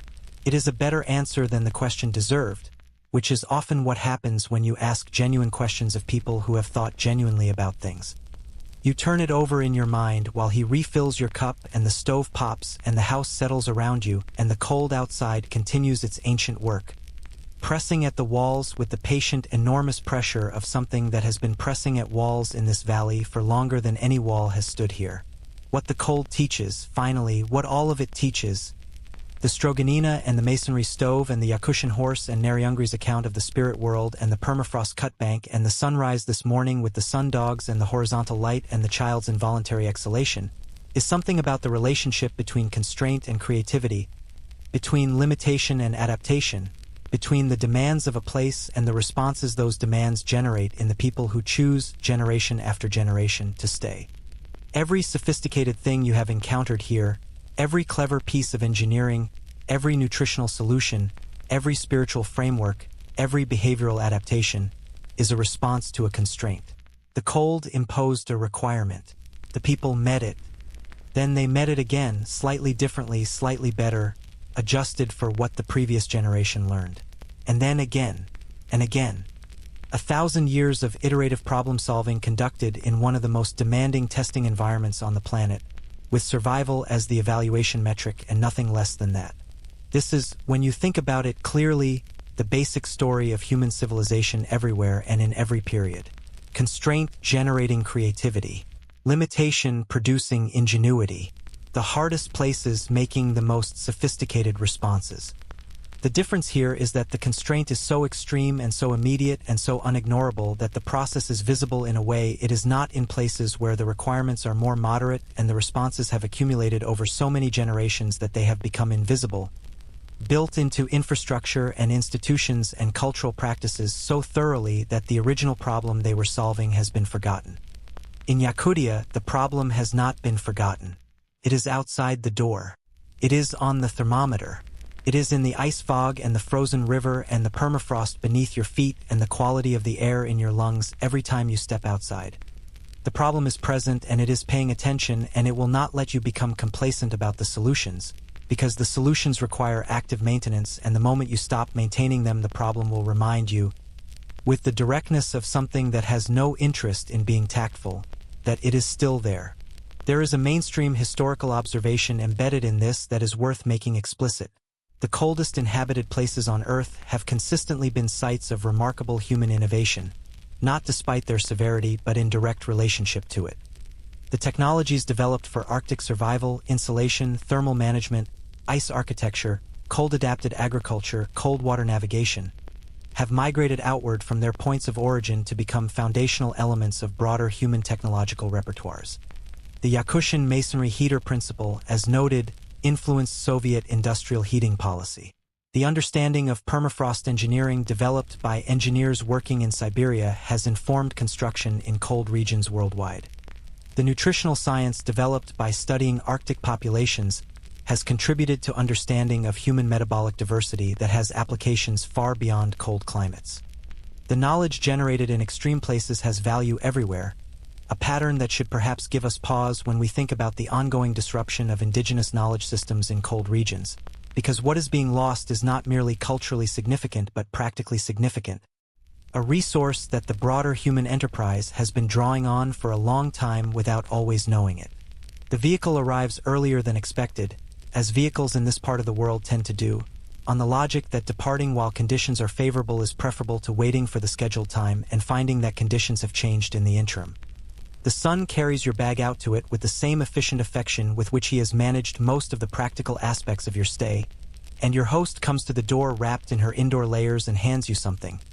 A small package, tightly wrapped in cloth, which she presses into your hands with an expression that is not quite a smile but contains warmth in a different register. The warmth of someone who has decided you are worth the gift. You will open it in the car and find dried cloudberries, carefully wrapped. The same berries that went into the Kirchek on your first morning, preserved by the same cold that has preserved everything here, sweet and tart and carrying in their concentrated flavor the entire summer that produced them, the brief explosive Yakutian summer of long warm days and abundant light that exists in the same place as this winter and is as difficult to imagine from inside the winter as the winter is to imagine from inside the summer. You get into the vehicle. The door closes. The warmth of the car's heating system, running continuously as it always runs here because turning it off is not a serious option, wraps around you. Through the window you can see the house, the smoke from the chimney, the paddock where Dawn and the other horses are moving in their slow winter pattern, the small figures of the son and your host at the door. You raise your hand. They raise theirs. The vehicle begins to move and the village begins to recede, and the larch forest closes around the road, and the ice fog thickens ahead of you, and the temperature outside is still minus 46 degrees Celsius and will remain approximately that for the next several weeks. And the permafrost lies 300 meters deep beneath the road you are traveling and beneath the village you are leaving and beneath the entire vast landscape of the Saka Republic, frozen and patient and ancient and just slightly changing. You carry it with you. The cold, the light, the knowledge. The whisper of the stars and the taste of frozen fish and the weight of Nariungri's voice describing the compact between worlds that holds everything in its livable place. The child's exhalation at the moment of sunrise. The warmth of the horse's nose through your glove. The sound of the masonry stove in the deep of the night, speaking its steady language of combustion and stored heat. The oldest conversation between humans and fire still running, uninterrupted, in the house you have just left. The road ahead is long and white and the ice fog is thickening and the sun, your sun, the one you watched rise this morning with its dogs and its horizontal light and its 4.5 hours of cold oblique generosity, is already beginning its return to the horizon, its brief above-ground appearance nearly half spent, counting down to the moment it drops below the larch line again and the long blue twilight resumes its patient tenure over the landscape. You are warm in the car. You are going home. The village is behind you, breathing its smoke into the still cold air, burning its fires, managing its cold, living its ancient and specific and irreplaceable life in the frozen valley by the frozen river under the cold stars at the bottom of the world's temperature. And now, as the road carries you forward and the village fades into the ice fog behind you, it is time to let the cold recede gently from your body and your mind, to let the warmth find you fully, to allow the details of this frozen world to soften at the edges the way ice softens imperceptibly at the very beginning of a long thaw. Not gone, not lost, but becoming something more like a dream, something held loosely in the warm interior of sleep. The larch trees are slowing, the road is quieting, the thermometer on the dashboard is just a number now, just a fact among facts, not a survival calculation. You have been somewhere extraordinary. You have seen what it looks like when human beings decide that a place is worth staying in, no matter what the place demands, and you have seen the extraordinary things that decision produces over time. The knowledge, the beauty, the warmth inside cold, the fire inside darkness. The life inside the most demanding life asks of anyone. Let that settle into you now, slowly, the way heat settles into masonry and radiates back through the long night. The horses are in their paddock. The fire is in the hearth.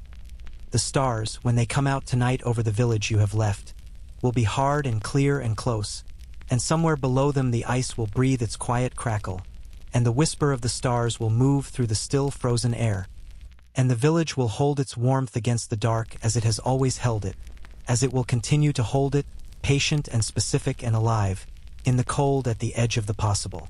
Let your breath slow now. Let the weight of the blankets find you. Let the sound of the fire, whatever fire is near you tonight, whatever small combustion is doing its ancient work in your vicinity, speak its low, comfortable language into the room. You have traveled far tonight. You have been cold and warm and cold again. You have stood on a small hill and watched the sun appear above a frozen forest and felt the horizontal light on your face at 46 below and understood, in your body if not only in your mind, what it means that light returns. It always returns. Even here, even at the bottom of the temperature, even in the longest and darkest and coldest season that any inhabited place on Earth produces, the light returns. Carry that with you into sleep, into the warm, slow, deepening dark of a night that is safe and still and full of nothing more demanding than rest. The cold is outside. The fire is inside. You are warm. You are here. You are already, without quite noticing the moment of crossing, almost asleep.